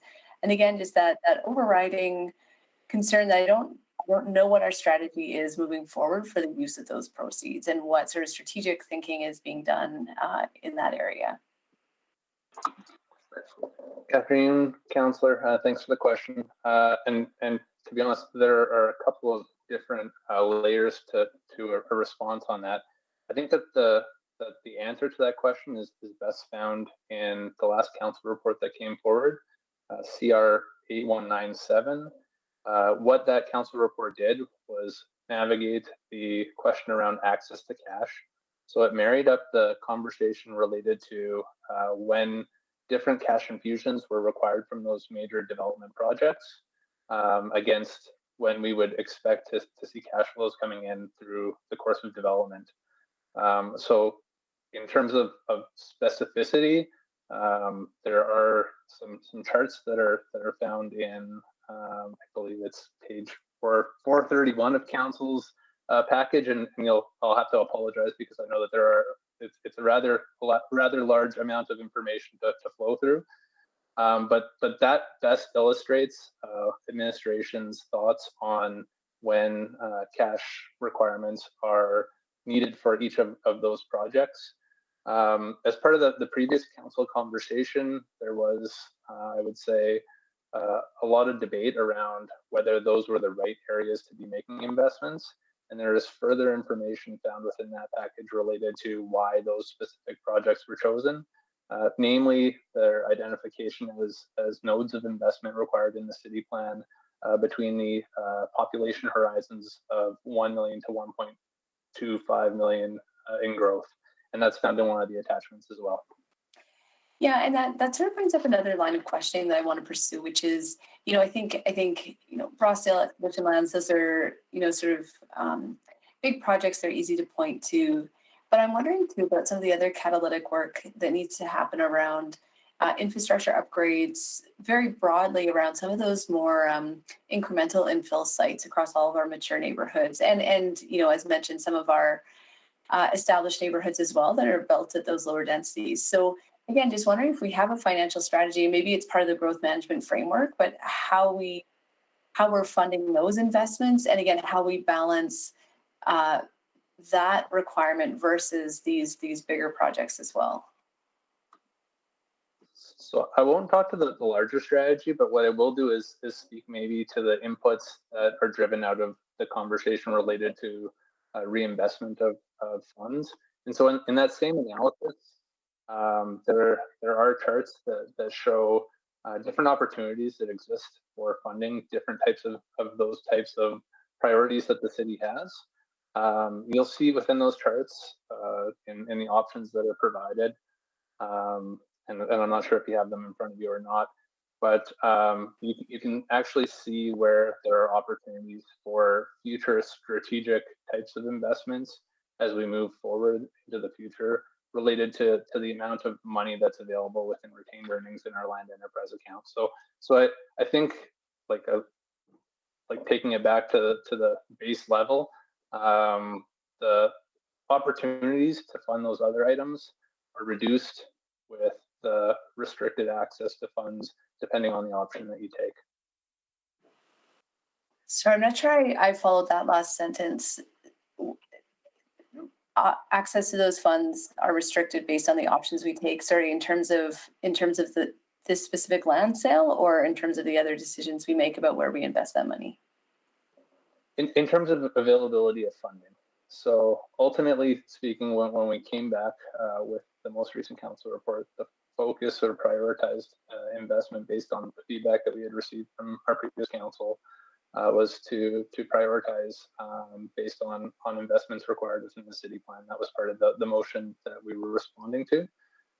Within the cash flow analysis that's presented in 8197, between the options, the availability of funds at the end of those investments is articulated within, and again, it's a chart, it shows a blue wave. It's articulated within those charts to kind of illustrate the amount of funding that would be available for those other types of activities once those priorities that were identified within the motion are taken care of. So the cash flow that's available at the end of the investment period. Thank you, Councillor Stevenson. And I have Councillor Salvador next. Councillor Salvador. Thank you, Mr. Mayor. So I have four main questions. So I'm going to start with just the viability of the industrial side of ELD without Greenfield in the mix. Could you speak to that? Thanks, Councillor. Yes, in terms of all of the analysis that was completed, administration does think that the industrial side of our portfolio is sustainable, regardless of the decision made on the residential Greenfield side of our program. With that said, a couple of things that I would point out about investment into industrial lands. A lot of times there is heavy upfront investment with unpredictable payback periods. And so that makes the cash flow projections for those types of investments, there are more peaks and valleys. Whereas on the residential side, it is a more consistent cash flow that is predictable. Okay, appreciate that answer. Also, I'm just trying to get some clarity around the anticipated requirements for investments for the two catalytic projects that we keep talking about, exhibition lands and Rossdale. Do we have a general estimate of what the sort of initial investment would be to get those rolling in terms of a dollar amount? So again, the actual cash flows are found in that attachment that I referenced in Councillor Stevenson's answer. It shows kind of the base level of investments over time. Now, on the whole, exhibition lands, I think we have estimated to require somewhere in the neighborhood of $120 million. And on the river crossing side, it's in the neighborhood of 80. Now, the actuality of the situation is that you don't need all 120 at the front end of the investment period, and you don't need the full 80 on the river crossing side of things. And so where it's most clearly shown within the information that's been provided to council is again in that attachment that I referenced. Right. And I guess I'm wondering, just to simplify things, couldn't a motion simply be brought forward to prepare a capital profile for the preparation of exhibition lands in Rossdale? I mean, I would assume that would be placed on debt, and I'm just really struggling to see here. We're making revenue on Greenfield through ELD. We'd be making revenue on exhibition lands in Rossdale, and I guess I'm struggling with why not both. That's where I'm at. Can you comment on that? So maybe I'll start. You could bring forward a capital profile. I think the source of funding for that capital profile would depend on your decision on this particular issue. If you choose to uphold the original decision and exit the land development in these areas, that provides funding that you can use for the capital profile. If you don't choose to exit, then that funding's not available and you have to find another source of funding. Right. It might be able to be debt, but I would just caution that you can only use debt for capital projects. And in the development space, you're not building your own capital. You're developing properties for sale. So sometimes debt under your current policy is limited in this situation. Okay. Yeah, I'd be really curious to dig into that a little bit. But with my remaining minute here, just to Mr. Hodgson, we heard a lot from the speakers that just in general, the city shouldn't really be in the development business. But I'm wondering, for clarity, does the private sector really develop land faster than the city in terms of expediency? Is that accurate or no? Councillor Salvador, thanks for the question. I would say that development in general is market driven.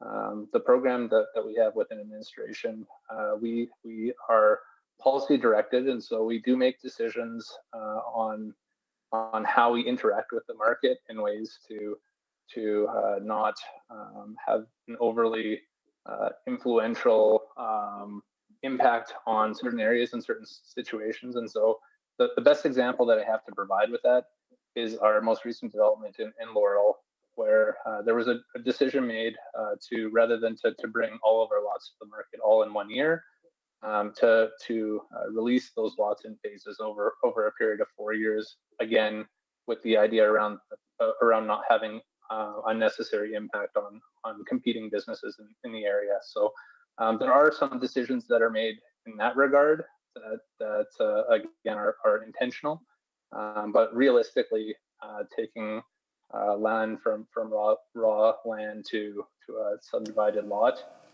that process takes 4 to 5 years for any market participant. Great. Okay, well, I'm out of time. Thank you for those answers. Thank you, Councillor Salvador. I'll go to Councillor Wright. Hello, thank you. Mr. Hodgson, just following up on the lots in Laurel. So I think we're into another open sale coming up here this month. Is that right? That's correct. I'm not entirely sure on the timing, but it is coming up here relatively shortly. It would be our 4th phase. Okay, yeah, I think I got an email saying that it opens up to individuals February 11th, and the sale goes the 28th to March 4th. I'd be interested to see what sort of the demand is for that new offer. Councillor, I can jump in and add to that. The builder lot registration is opening, I think, next week, and then the residential lot registration is opening at the end of the month. Okay, and then prior to February 28th, we'll have more information as to how many people have signed up and are eligible to purchase. Yes, Councillor, we should. I don't know if it's closing by the end of the month, so we might not have full numbers for the public lot registration, but we would have a pretty good idea of the interest at that time.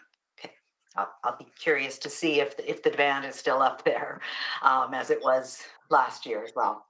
My other question is, as I was reading through the abundance of information and documents, and I know we've talked about it before, the policy C511. And in that policy, and in the documents, it keeps saying, administration to provide recommendation updates on that. I think in the final report, is it from Ernst & Young, also made a recommendation that the policy be reviewed. And so I just wanted to confirm that we're expecting some recommendations on that in Q3 2022. Is that right? Councillor Wright, the policy itself is rather dated. We did engage EY to do some policy review work for us, and that is found in the documentation that's been shared with council. Ultimately, the decision that's made regarding the city's involvement in this sector will play a pretty significant part in how we bring the policy revisions moving forward. And so, on our end of things, I think once we're in a place where there's a resolution to this conversation, whether we are going to continue in this sector or not, we would bring back policy revisions for council's consideration. We do know that there are influences from the city plan, as well as some of our city's sustainability goals, and there is policy direction that is in place that we think will inform that information and policy recommendation when we bring it back.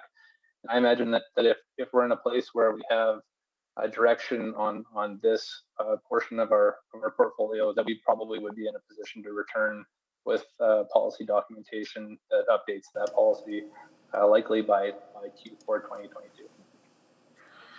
Okay, so right now you're guided by the C511, is that right? That's correct. Okay. So, and in it then it says that administration will maintain an inventory of the residential and industrial development. Are these 3 parcels the last 3 residential parcels that the city has? Councillor Wright, yes, within the actual enterprise land development portfolio, these are the last 3. So then how can you adhere to the first part of the policy statement? Are there plans to purchase other residential land parcels? In terms of administration's next steps, again, I think that would be guided by the direction that this council provided us related to this item. I think that if there was direction provided for us to discontinue our activities within the sector, we would be back with policy revision information that reflects that council direction. Okay. I'm just, to me, this is I guess goes outside the current policy. So you're going to change the policy because then you don't have any land left? I don't know. I guess my time's up. Thank you. Thank you, Councillor Wright. Councillor Rice? Thank you, Mr. Chair. I have 3 questions to administration. Appreciate comprehensive information provided in all the reports. The first question is about the how many acres left in our greenfield land development portfolio. I understand we have 2 development streams, and specifically in this portfolio, I saw 2 different numbers. So I just want to confirm with the administration and how many acres right now and in this portfolio set aside. Councillor Rice, I'm going to pass that question to Mr. Ozaduk, who will have the most detailed information. It's about 500 acres. I want to say in the high 400s, but I want to make sure that I give you the correct information as the most yes. up to date that we have. That is why I asked, because I saw 2 different numbers. One is 972, one is 958. I just want to confirm if this ELD program is going as is, and how many will be left in that portfolio. So, okay. Councillor Rice, I'll maybe speak to the discrepancy first before passing it off to Mr. Ozaduk. Obviously, the reports that have been provided are points in time, and so the program itself has continued to be active in developing lands and selling them. The 970-ish number reflects both sides of our portfolio on the residential and the industrial side of things. The 3 properties that we are talking about today, so Chauncey, Astor, and Goodrich, they are in that, again, that high 400 range, and this is where I'll pass it off to Mr. Ozaduk to add the exact number. Yeah, Council, there's about 970 acres in total, and about 480 of that is for residential. It gets a little nuanced too, because some of that accounts for land that is undeveloped, whereas some of that is fully serviced lots, some of that is road right away that hasn't quite been registered yet, or hasn't been turned over fully and FAC'd, so or final acceptance certificate. So the construction hasn't been finalized, so it gets a little bit blurry about what constitutes for future development land versus what is wholly owned by the city. So, but in general, it's 970 acres and 480 that is for residential. Okay, because this is related to my next question is about the property levy. And what I heard from discussion and the ELD program generates some revenues and to contribute to lower property levy. And then I just want, is there any precedent already exist and can provide some information and how this works?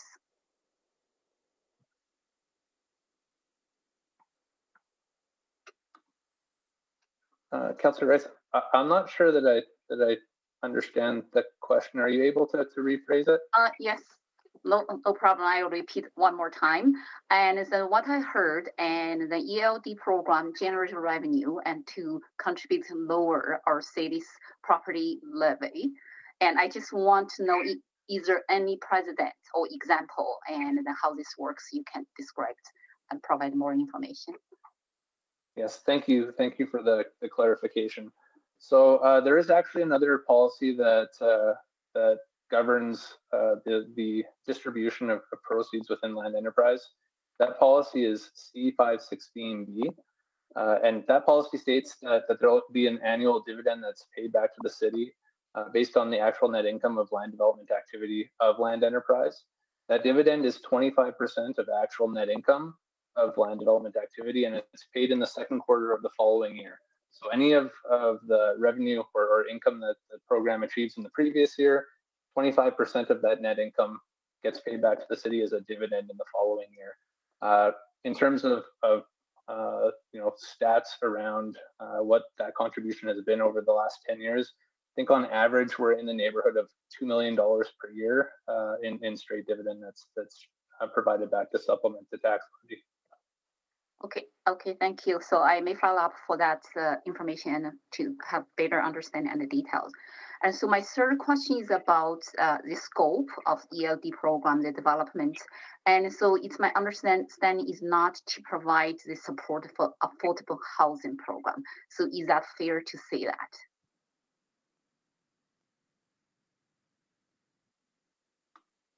Yeah. Sorry, does the program provide support for affordable housing? Councillor Rice, yes, there are some examples where the program has participated with our housing folks. The two main examples I would provide for community's consideration, the most recent ones that I can think of anyways, are some lots that were sold to Habitat for Humanity in our Hall Kenyon portion of our development. I think there were 6 or 7 lots that were provided to that organization. And then the other one that comes to mind is a Habitat for Humanity build in Laurel, and that was the Jimmy Carter build that happened a few years back now. Okay, thanks. My time is out. Thank you. I just want to pick up on that actually, because I remember I was a city councillor when we negotiated that deal with Habitats. That project would not have happened without city's participation, and that's absolutely have changed the lives of close to 100 families in there. Am I correct to say that project would not have happened without city support? I believe, Mayor Sohi, that the city's participation was a big contributor to the success of the program, yes. So I think that's a very important point to understand the role that lands development. On the industrial development, I just want to understand, you said that if there's high upfront cost for industrial development, you can subsidize that because you're making revenue from residential and have that industrial development happen. Am I right? Mayor Sohi, what I would say is that it helps with cash flow management. Yeah. And so the program itself doesn't use borrowing. Yeah. So what we try to do is ensure that over time that the money that we're investing into properties that never becomes where we get into a situation where that is greater than the money that the program has. So having a regular, steady, predictable stream of cash flow helps to support that work. But so again, I think what I've shared in previous answers to questions is that we do think that the industrial side of our portfolio is sustainable as a standalone program on its own. So we don't necessarily think that the residential side of our portfolio is needed to support it, but it does make cash flow management much easier. Got it. Thank you for clarifying that. Okay. Is Edmonton the only city in land development business?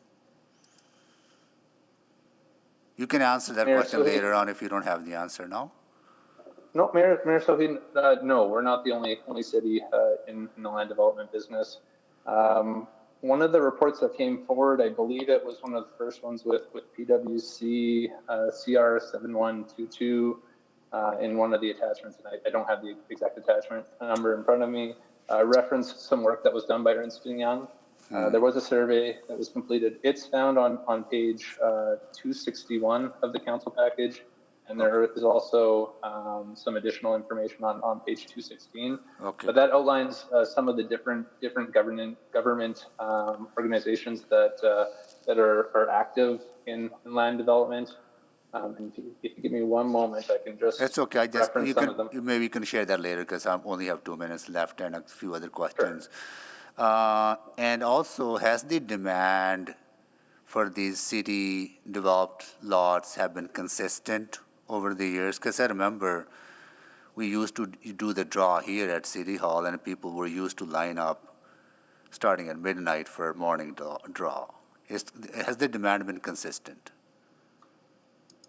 There has always been strong demand. We've evolved in our practices in terms of how we manage the registration and lottery practice, so that people don't have to line up and do all of those things. It's all done virtually and digital now.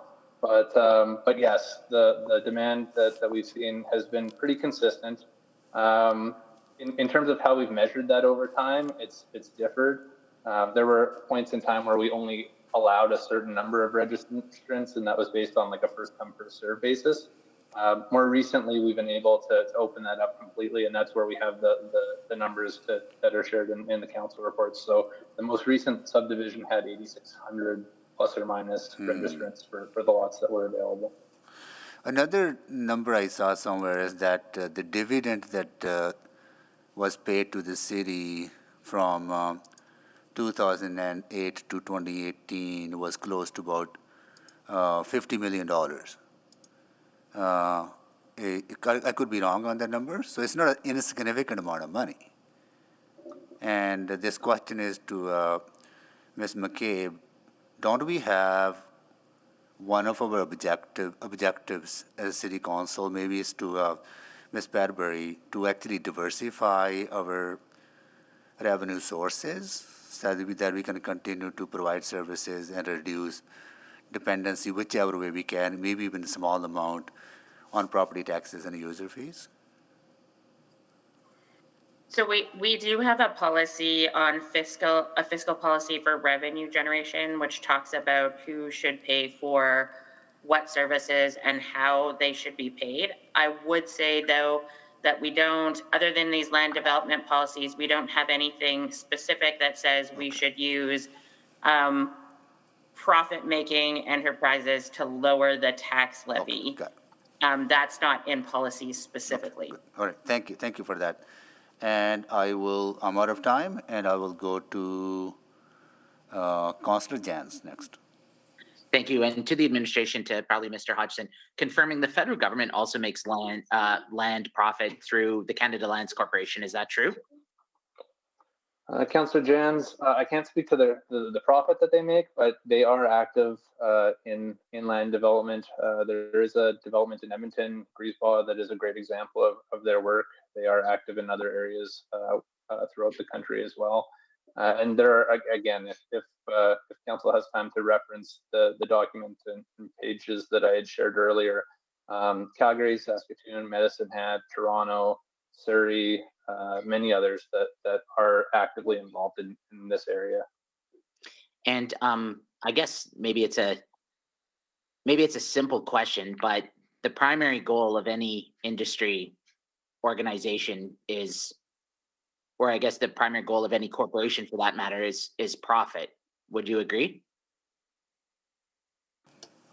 Councillor Jans, it's not something I'd speculate on. Different organizations have different mandates, and so it's not something I'm necessarily. It's probably not a fair question to admin, Councillor Jans. Fair. I guess I'm trying to get to, I heard talk of housing affordability, but this is, to be clear, like this is not, as it stands, it would not allow for affordable housing development. Like this is, we would need to change policy and continue interventions, if you will. Even the extent of the city providing or facilitating affordable housing is to some extent interfering in industry, yes?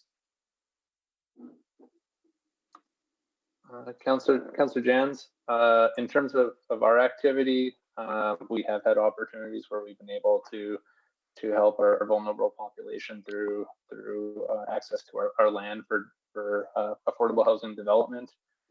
Typically, that's not been something that's directed necessarily by policy or to a certain percentage, but I gave a couple of examples of it.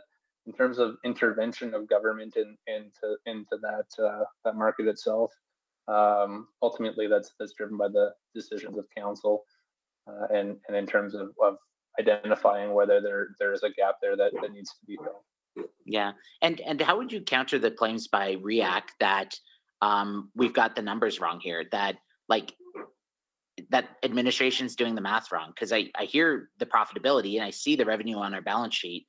Are the estimates incorrect? And did we have a third party look at them? So, Councillor Jans, that I would say that the administration stands by the work that has been brought forward.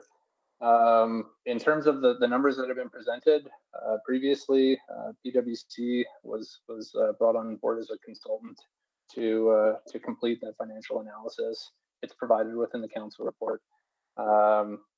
And in terms of administration, we do use industry best practices when we do our financial analysis, and so on our end of things, we're comfortable with the numbers that have been brought forward. We're comfortable with the methodology that's been employed, and I think that's been reflected by the support that's been provided related to the third parties that have reviewed it on the city's end as well. And thank you. I guess finally, just to confirm, these lands only make up 2% of the suburban housing market. Is that correct too? So I think that there are a couple of numbers that are out there. I want to say that the lands themselves, if you look at all of the developable land in the city, that it's under 5% for sure. I think when you talk about on a per lot basis and what we bring to the market on an annual basis, it's I want to say in the 3% range. So again, relatively insignificant in terms of the whole activity or participation in the industry as a whole. I guess that's where I'm confused, because it feels like, we heard today from 5 or 6 major industry players representing, hundreds of millions of dollars in the industry, that they are so intent to get the city out of the housing market here. I mean, I'm struggling to think of an analogy. It feels like Starbucks trying to muscle out my local coffee shop on the corner, or chapters wanting the city not to be in the library business. It seems it doesn't seem to be a question of profit. It just doesn't make sense, and I'm struggling what I'm missing here. So Councillor, what I would say is that we've been provided feedback by our industry partners. We value that feedback. We've shared that feedback with council through the reports that have come forward. I won't speculate in terms of what that represents to council. What we've done is shared the feedback as openly and transparently as possible throughout the genesis of the council reports. Thank you, Councillor Jans. Councillor Tang. Thank you, Mr. Mayor. And I want to thank the teams working on this for sharing volumes of information, and for your patience for answering so many of our questions, at times repetitive, but just to make sense of this very complex issue. I'm actually pretty close, and I think I only just have 2 outstanding areas. I think fundamentally this is a very political decision. It's about, it's a philosophical approach, and I think that's kind of ultimately where the direction of what this council wants to see happen. But I do want to just kind of pull out the option that's somewhere in all this report, and just kind of put it back on the table, given today's market condition and the circumstances. The option where it's partial development, where we sell off the one parcel of Astor and 2 parcels of Chauncey and keep developing Goodrich. Which is what are your thoughts on that option? And do you still think it's a viable, I guess, middle ground that can achieve multiple goals that kept coming up during this conversation? So, Councillor Tang, no concerns at all about answering council's questions. That's what we're here for, as administration. In terms of the decision that's been made, we fully support the direction that council has already provided. With that said, the information that's in front of council from past reports, the options that are presented were presented for consideration, and the cash flows that are identified within them. I think that the information within those reports is still valid. Okay, because I think that one has been kind of repeatedly being recommended as I think the most viable with the highest return, and that would achieve multiple goals. And that at least is how I read it.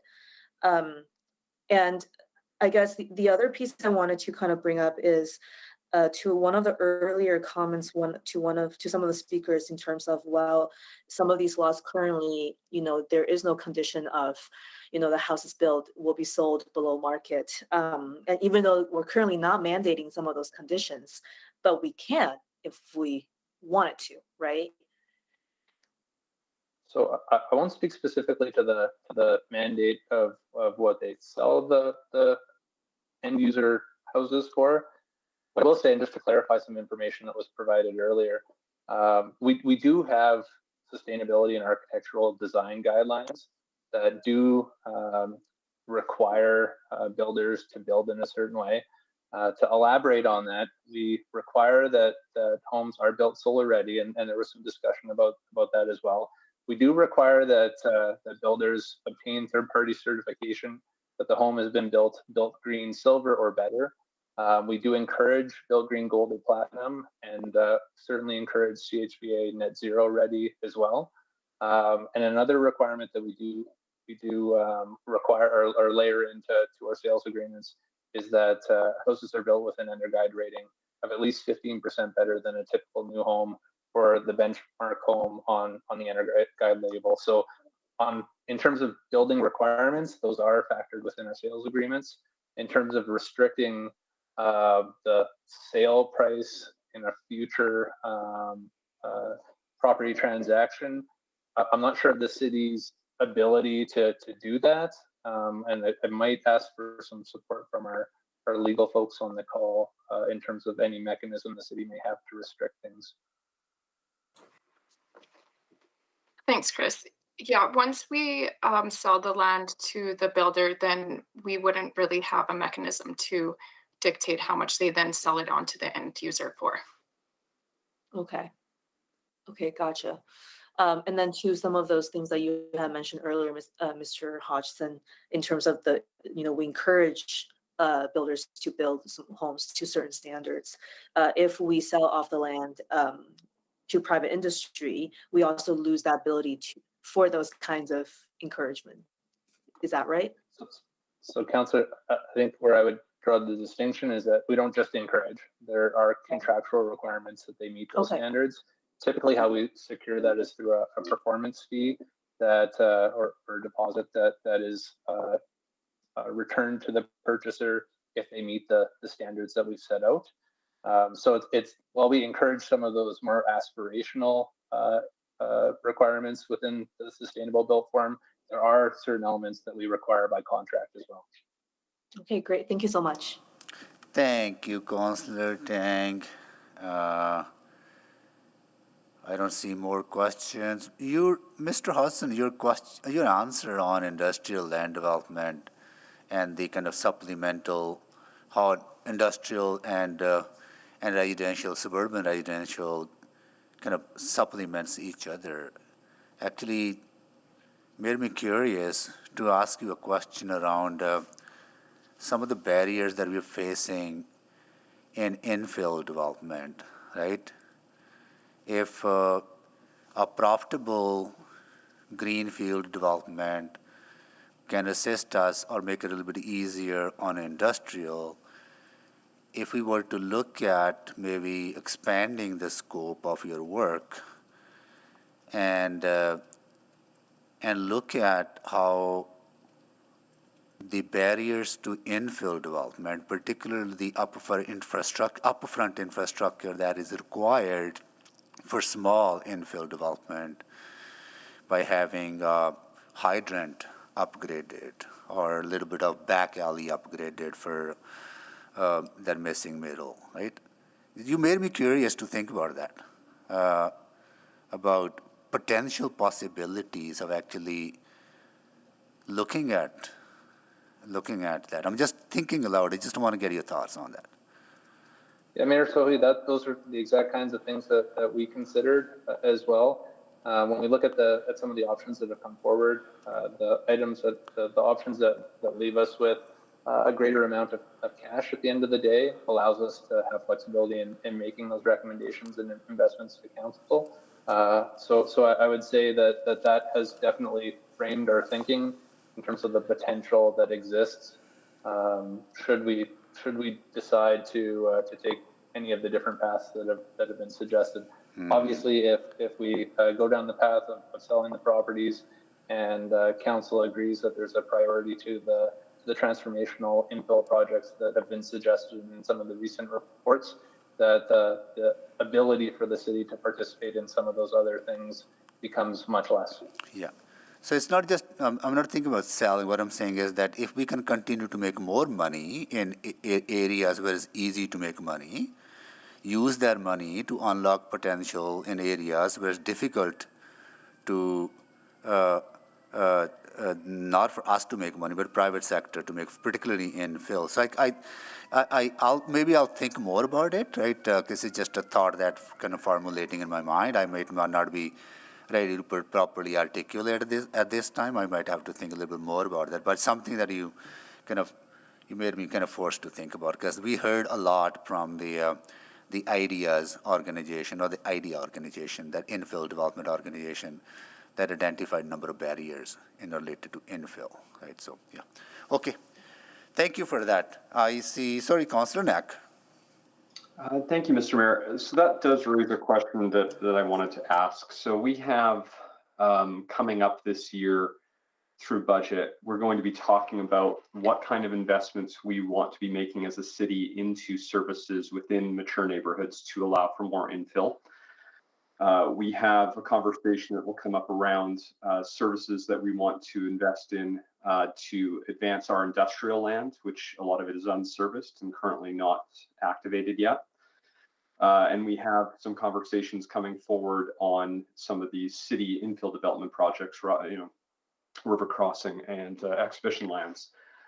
So I guess my question, and part of why I haven't had to ask much because I've gone through these conversations, but I appreciate everyone else had a lot of questions. But even just those items, if we sold all the land off tomorrow, which I know that's not the plan, and you recovered $80+ million, would that be anywhere close to the amount of money we need to advance those 3 city objectives?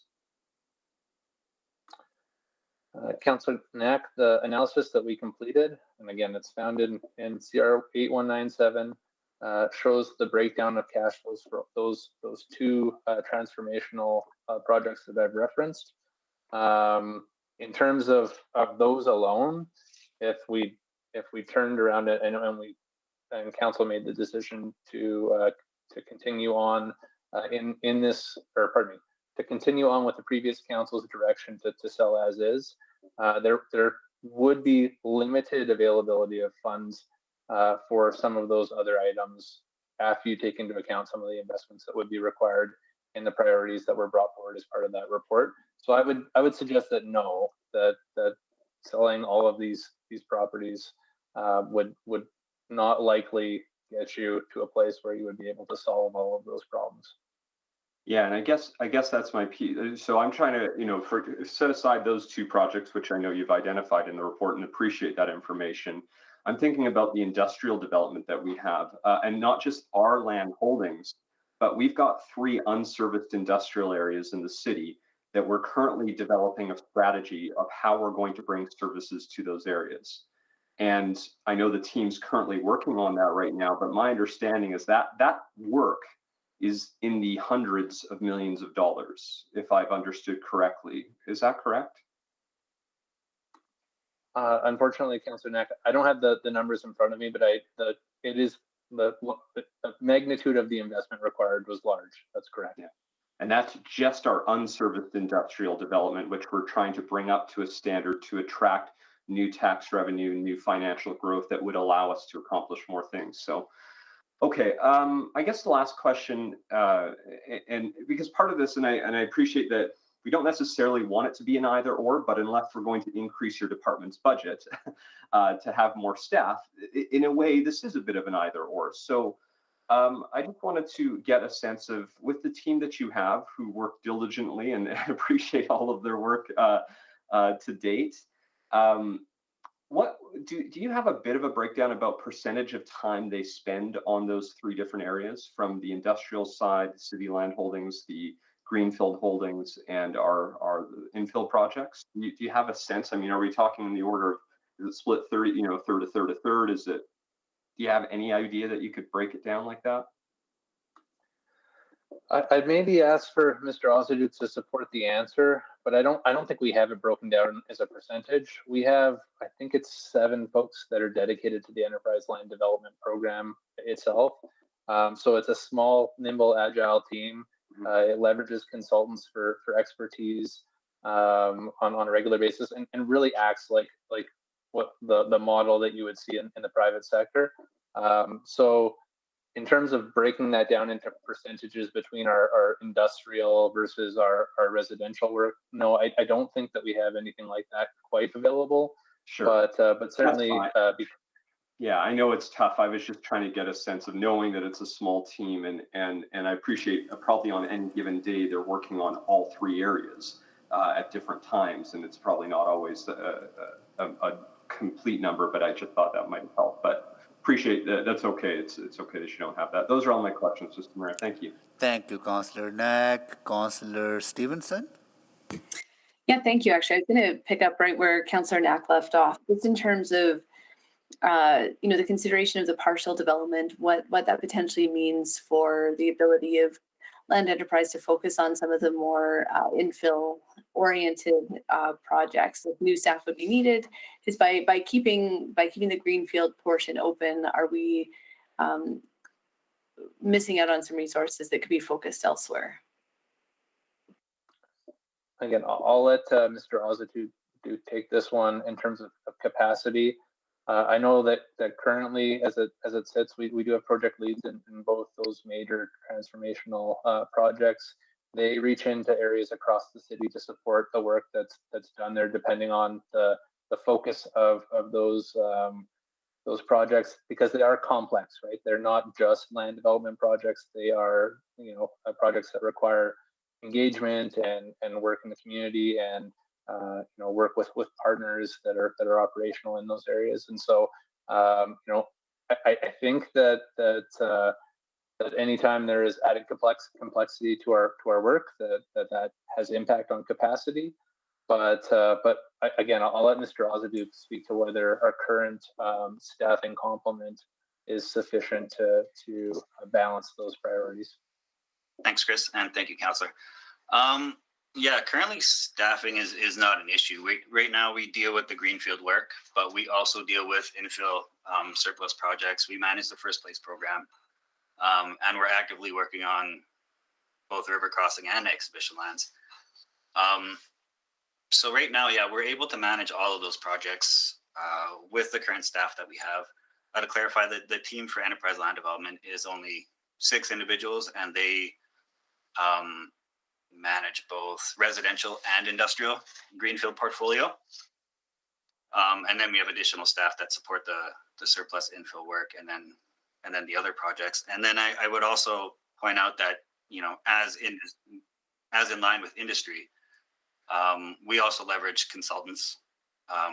We can only do so much in-house, so there's a lot of technical work that comes with these kind of developments. So as with industry. Sorry. Yeah, that's great. Sorry, I'm just mindful of my time and want to get through the questions, but that helps clarify sort of the resource implications. I appreciate that. So just in terms of the partial development option, I think that I heard from the speakers earlier that there were challenges to the financial analysis that was provided in that report in the 8197. Is that true that in terms of the option 2 partial development, the cash flow, I think I heard that there was concerns that the projections were sort of based on a current state assumptions instead of looking at potential future costs that may be introduced. Could you just speak to that a little bit? So, Councillor Stevenson, there are a couple things that I'll touch on. The projections themselves are based on long-term investment horizons, so 30-year projections. What I would say is consistently that our advice that we received from our real estate advisory committee was such that there were concerns noted throughout both the city's financial analysis and some of the work that had been done by our third-party consultants as well. So that is a consistent position that had been taken. In terms of the nuance of any new policy adjustments that are added into what could potentially be requirements of future city subdivisions, the statement is fully correct. So anytime that we make adjustments that impact the marketability of lands or impact the cost to develop lands, that will impact the value that's paid back. So if council decided, or I'll use an example, if council directed that in future communities that there was a different threshold that needed to be met, or that land was going to be required to be designated towards affordable housing programs specifically, or anything that would impact profitability, that would obviously have a resulting impact on the numbers that are shared. Great. And then just want to follow up on the other statement around the potential for tax returns to be higher when you had investment in sort of in the core neighborhoods where infrastructure is already there in terms of police and road network. Just wondering, again, with the partial development, it sort of seems like we get best of both worlds. We get the tax revenue in the greenfield and then also the new tax revenue from infill development. So maybe if I can just jump in here, in terms of growth, we always caution that you need to look at growth holistically, and to the extent that there is going to be growth attracting people to the city, that'll go either to greenfield or infield, but not always one at the expense of the other. I'll come around to clarify, but thank you. Thank you, Councillor Stevenson. Councillor Salvador. Thank you, Mr. Mayor. So I want to ask some questions about the recommendation that was made actually in the PwC report around the special dividend. And I know I mentioned this at previous discussions, but I want to dig in a little further. So to Mr. Hodgson, I guess I'm wondering, if we were to amend policy, is it C516, to allow for the creation of a special dividend tomorrow, would we not be able to unlock a potential, I think it's around $20 million with $30 million still left in ELD's retained earnings? Like if that option were to be pursued. And I guess I'm struggling to see why that option isn't really being contemplated further, because, to me, it does strike that balance where we're still able to get some funds to put towards those catalyst projects. We're still retaining our assets, the greenfield properties, but it also provides a bit more of a gradual off-ramp so that we can start to shift our focus towards infill. So to me, I'm really struggling to understand why we haven't dug into that further. Am I missing something here? And then I think about my previous question around, preparing a capital profile for those catalyst projects. If we had $20 million from this dividend to kind of kickstart that, does it get to Ms. Padbury's comments around it can't all be on the capital side? There has to be kind of a, additional source. Any thoughts there? I do have some thoughts, Councillor Salvador. And what I would say is that the information that has been provided to council over the course of the discussion on land development, it's been directed by council. And so we've answered specific questions that were available in motions. So that really was the confines by which the information that was returned to council. In terms of conflating different analyses, I would just caution council in taking that approach. So picking out of one report and inserting the concept out of others. I think if council wanted to go down the path of what future cash flow may look like in different circumstances. I think administration would be happy to go through different scenarios. The special dividend report that came forward and some of the assumptions behind it were really a balance between some of the feedback that we had received from industry, some of the direction that had been provided by council, and really trying to marry the concept of what would be a reasonable way for the program to wind down over time that maximize the return to the city while also balancing the concept of access to cash for reinvestment into other city priorities. At that point, we weren't in the evolution of actually directing or prioritizing where the money would go. It was just a conversation around what access to capital would be available in the scenario that's presented by PwC. So again, just comparing or ensuring that we're comparing apples to apples in that analysis, I think that would be super important, because I wouldn't want to give you advice where we're spending the money twice, if that makes sense. Yeah, no, I definitely take your point. And I guess just to Ms. Padbury, following up on the previous question that I had around the potential for just a capital profile, but understanding that it might not fully be on the capital side, if there was, funds available through a dividend, would that be kind of the complement that would be appropriate for this type of option? So, you could absolutely declare a special dividend and use that to fund a capital profile. I'm just struggling with I think embedded in that question is, should we do that? And I think that is actually what is before you today. Totally understand that, but just wanted to make sure that is a viable option. Okay. Well, I appreciate that, and I think that's it from me for questions.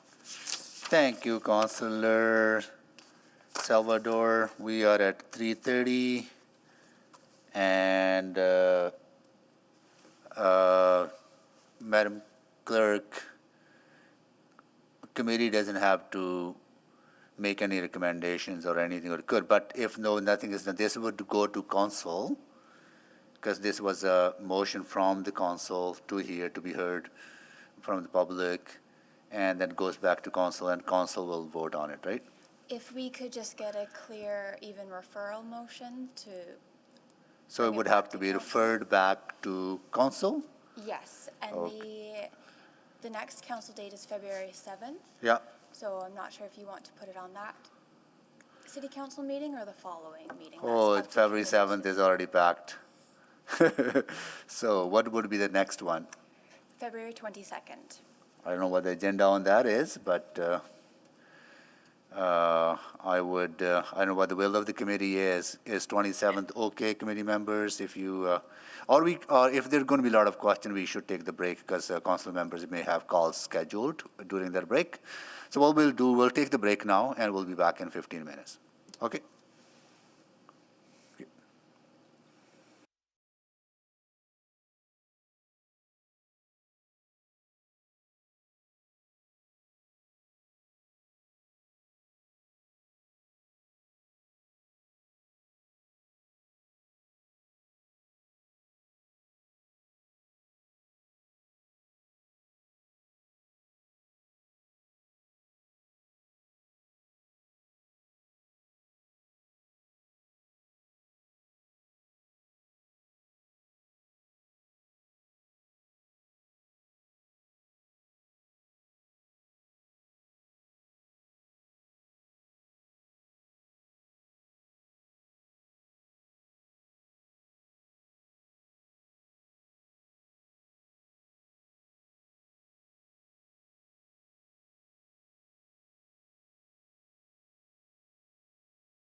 Okay, I would like to call the meeting back to order.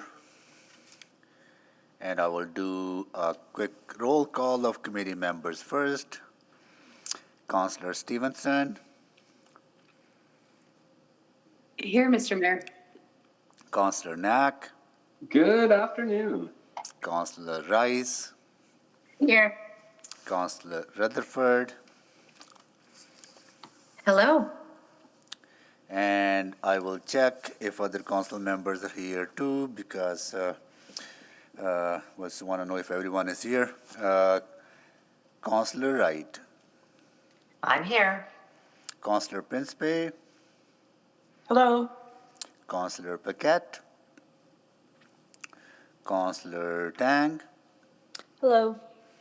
Councillor Hamilton,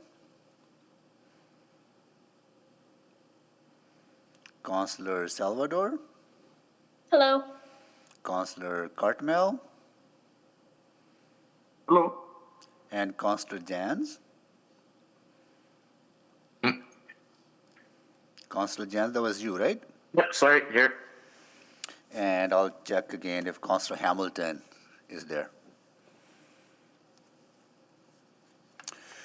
Okay, so I am gonna go to Councillor Knack next. Well, thanks, Mr. Mayor. I guess just as we went to the break, there was a suggestion we could do a motion to refer this to council, and I'm willing to do that with the intent that I would be speaking to it now and not at the council meeting, so as in interest to save us time. So I'm happy to make the motion to refer this to council with the intent of speaking to the main motion today, as we do have capacity right now. Okay, we have, so Councillor Knack has moved the referral motion, and it's not a bad idea to, because we will have on the 7th of February very full agenda. If council members feel comfortable speaking to it today, and there are like at 11 of us here today, and that will probably reduce the need for us to speak on that day. If that is what council members want to do, absolutely free to do so. And sorry, Councillor Mr. Knack, Mayor, you go I would ahead. just flag that I would say the February 7th meeting, not the 22nd. Yeah, February 7th. They'll come to February 7th, and it'll go on the agenda, and we will deal with as it is on the agenda. And we may not be able to deal with it, then it'll go to next committee as would other items be, right? Okay, yeah. So I'll go to 7th, February 7th. Okay. Sorry, Councillor Knack, I kind of in your time. Recognizing it's a tad out of the ordinary to speak to the main motion when technically a referral motion is on the floor. I just think it might be helping us in terms of time management. So assuming you as chair are willing, I will close at the appropriate time, but I don't have any other comments for now. Thank you. Okay, and we have Councillor Stevenson next. Thank you, Mr. Mayor. I think what I'm struggling with in all of this is just that we are hearing such different conclusions drawn by our administration and industry, and particularly around the financial. I mean, I think again we've kind of talked through there are a lot of areas of agreement in terms of where the city should be focusing, but for me there's still a really wide gap in terms of the financial advice we're given, and that's very much top of mind in terms of how we're managing our resources. So, Mr. Corbold, I was just wondering if you could speak to advice in helping us navigate this as council, because for me, that's the biggest challenge right now is trying to make a sound financial decision when I'm hearing such different stories. Yeah, sure. Thanks, Councillor. I think this is one of those difficult discussions where sometimes the debate itself is more important than even the final decision, I think, and I think you're doing that. So I think the first piece of advice is, I think council is very much trying to hear every side of it, and the quality of debate and discussion and information and facts is very good, I think, from everyone that has spoken today. I think ultimately council needs to sort of think about, the overall public interest. So it's not necessarily administration's advice or industry's advice. It's what the overall public interest, and that's the tough job of being an elected council. And I think it's fair to say, and we've heard whether ideology is the right term, there's certainly some perspectives that we've heard today about whether public bodies should be involved in development at all, and if so, why. And that is a debate that happens at the federal, provincial, and municipal orders of government all the time, and it's not always the same outcome, but generally there is success in building. So, and I think the other thing to consider is that I don't think it's an all or nothing approach, and I don't think council's being asked for an all or nothing decision in this case, no matter what decision you make. So I would say continue to listen to what admin has to say, continue to listen to what industry has to say, but most importantly, balance what you think is in the greatest public interests of Edmontonians. And I think much of that it can be rooted in the city plan and some of the other visionary documents we have is what I would say. Great, I appreciate that, and I think the approach of it not needing to be all or nothing is a really important frame and one to remember. So I'm going to speak to the referral motion. I really support referring this back to council. I think that's really great. I think sort of where I'm leaning at this moment, and again for me to reflect on further and do some further research, but again, the partial development option just seems to me to be the best of all worlds in terms of being able to do those catalytic projects while also having the funding to do the big projects and then to the other pieces. I think overall, though, aside from this decision, my biggest area of where I feel the most work needs to be done is really coming up with that strategic plan about how we are investing that money, how we're prioritizing, again, sort of these larger sites, exhibition lands, Rossdale, with that smaller incremental infill and infrastructure to support that. So that's a conversation that I'm really keen to continue having and make sure that we are having those strategic conversations. I think, obviously we're hearing different information about how much money we're going to have to play with depending on the different scenarios of what we do with the greenfield land. But would really like to get some clarity around that and explore, again, just even going further in terms of the Municipal Land Corporation. So very happy to support the referral motion. As I say, more for me to reflect on in the coming week, but really appreciate the conversation, appreciate all the perspectives and information brought forward today. Thank you. Thank you, Councillor Stevenson, and I see no one else. Sorry, just Councillor, is it Councillor Knack again? Yeah, sorry, I'm just looking at it. Yeah, Councillor Knack, you want to close this? We're happy just to hold speak on. to it before then too.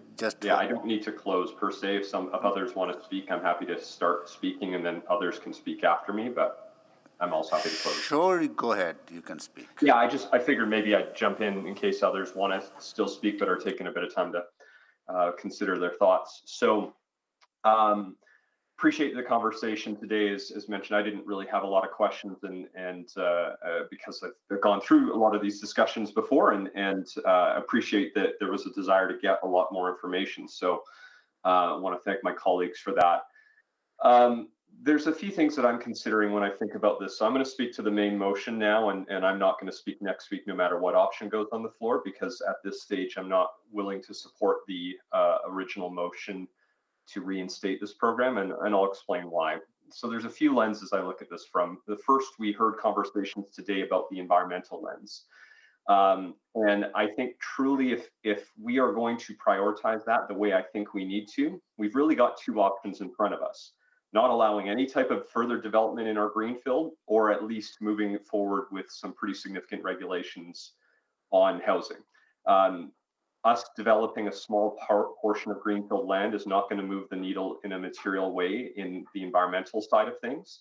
So if we're trying to base that, if that's one of your big factors, this before us will not change that. And so I'd rather us have that regulation conversation, because I think I'm okay with us still building within our boundaries as per the city plan, but I think we need to up the regulations to make sure we follow through on that. But holding this land won't accomplish that. The other big one is the financial one, and I've heard some suggestions, and I think it would be better than nothing to do partial versus the full reinstatement. But I'll explain why I don't even think partial makes sense. So if we assume our numbers are accurate, and I don't mean to diminish the work that has been done to date, but I think we have to recognize the risk that exists in land development versus taking a sum of money and putting it in, say, the EdTel fund. One is more risky than the other. Let's be very clear. So if we were going to be guaranteeing ourselves upwards of 11% interest, a return, we would simply take the money out of the EdTel fund and put it into land development. But nobody's suggesting that because that's not likely a very prudent decision with our money. So I have a few challenges with the numbers reflecting the true cost of development. But even if I assume those numbers are accurate, we really have to decide what we're going to be investing in. So during my questions, I asked about 3 things that are going to come before this council during budget deliberations. Investment in our unserviced industrial lands, which makes up a very large landmass in our city. Investment in the industrial holdings that we have that are not unserviced or that are ready to be advanced. Infill servicing to actually really meaningfully increase infill across the cities identified in the city plan. And then those key larger projects, the Rosedale project and exhibition lands. And here's my thing, even selling all this, if we could get that $80 million tomorrow, that is still nowhere near enough money for everything I just listed. So how do we start paying for what are far greater priorities in our mind by hanging on to this land and letting that amount of money trickle in? Unfortunately, there's only one mechanism for us to get any type of further money. That is, we got to up our taxes then. So, and frankly, we're going to need to do it even if we sold off this land over the next 2 years and recovered $80 million to do everything I just talked about. So I'd rather lessen some of that burden with an upfront investment that accomplishes far more important citywide goals than hanging on to these parcels of land. We've got so much more important things to do. And this money allows us to kickstart all of those things in a meaningful way, because I don't think we're going to have the money come budget to do it all without some larger upfront amount of money.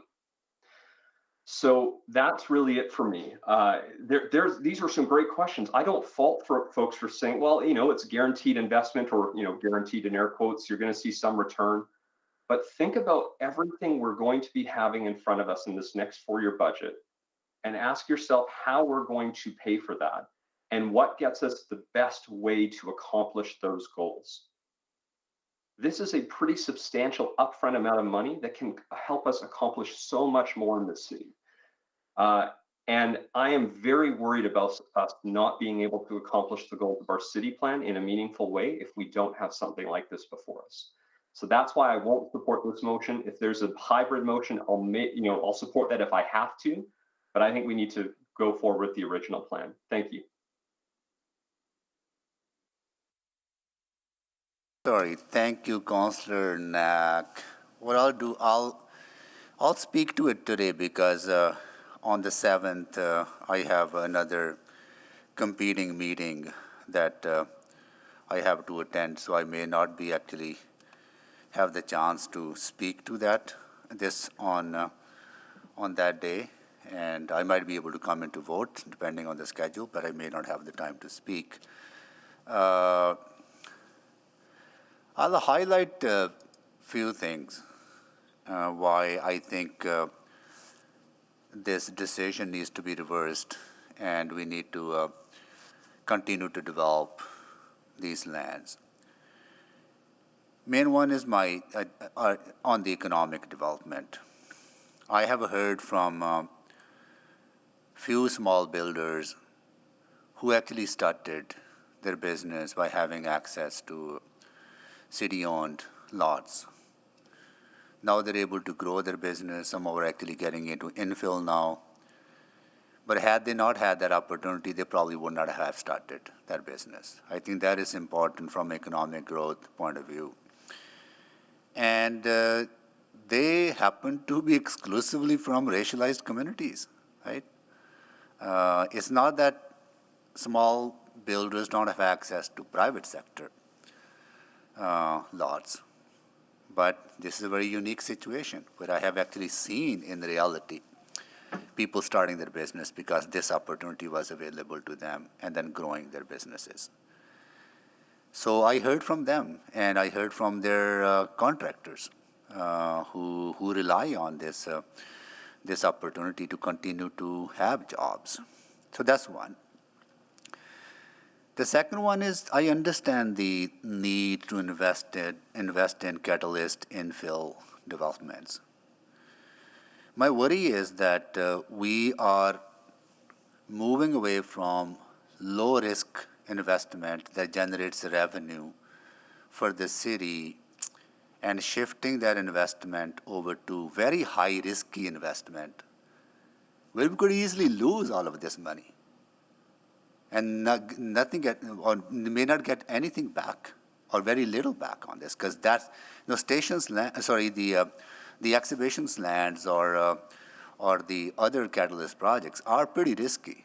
They're pretty risky. We need to tread very carefully. With just seeing that we have this $80 million, now we can pump that $80 million. Somehow that will magically start generating infill revenue. I worry about that. Second is that I haven't really heard a compelling case from the industry that why a city should not be in the business of land development, other than that they don't appreciate a competition from the city. That, for me, that is not a strong enough argument. If we can be in the land development business, and we have in the past, other cities do the same, and that can generate a revenue, maybe $2 million, $3 million, or maybe more. Everything counts. As we head into very difficult times, every penny that we can generate from other revenues other than property taxes and user fees is going to matter to us. It's going to matter to us as we figure out investing in the things that we need to do. Another thing is sometimes there are opportunities that we would lose. For example, Habitat's amenity project in Laurel, if we didn't have the land enterprise in place, or we were not developing in that area, we probably would have never imagined Habitat's amenity building, I think, 200 homes in an area that are providing affordable housing, again, to large number of recent immigrants, racialized communities at a very affordable rate. I think those are the things that I think kind of compelling me to support this. I did not support this when Councillor Jens brought it forward, right? But I had to think a lot about it. And I really think that this would be a lost opportunity for many people to start their businesses or continue to have their business, continue to grow their businesses, and along with very unique opportunities such as Habitats for Humanity. So with that, I will, when it comes to vote, I will be voting in favor of this referral motion.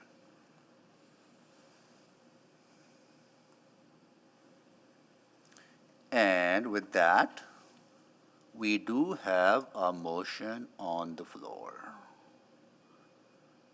Do we need, Madam Clerk, we need to read the motion? The motion has been read in to refer this to the... Yeah, motion is made by Councillor Knack. Mm-hmm.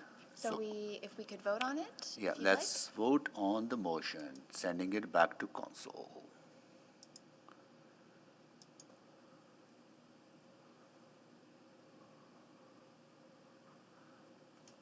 We have all the votes. Display the votes, please. That is carried. Now, 7, which is response to councillor inquiries. None. Motions pending, none. Private reports, none. Notice of motions or motions without customary notice. Any notice of motions or motions without customary notice? I haven't got any heads up on that. And we are adjourned. Here we go. Thank you, everyone. Have a nice evening.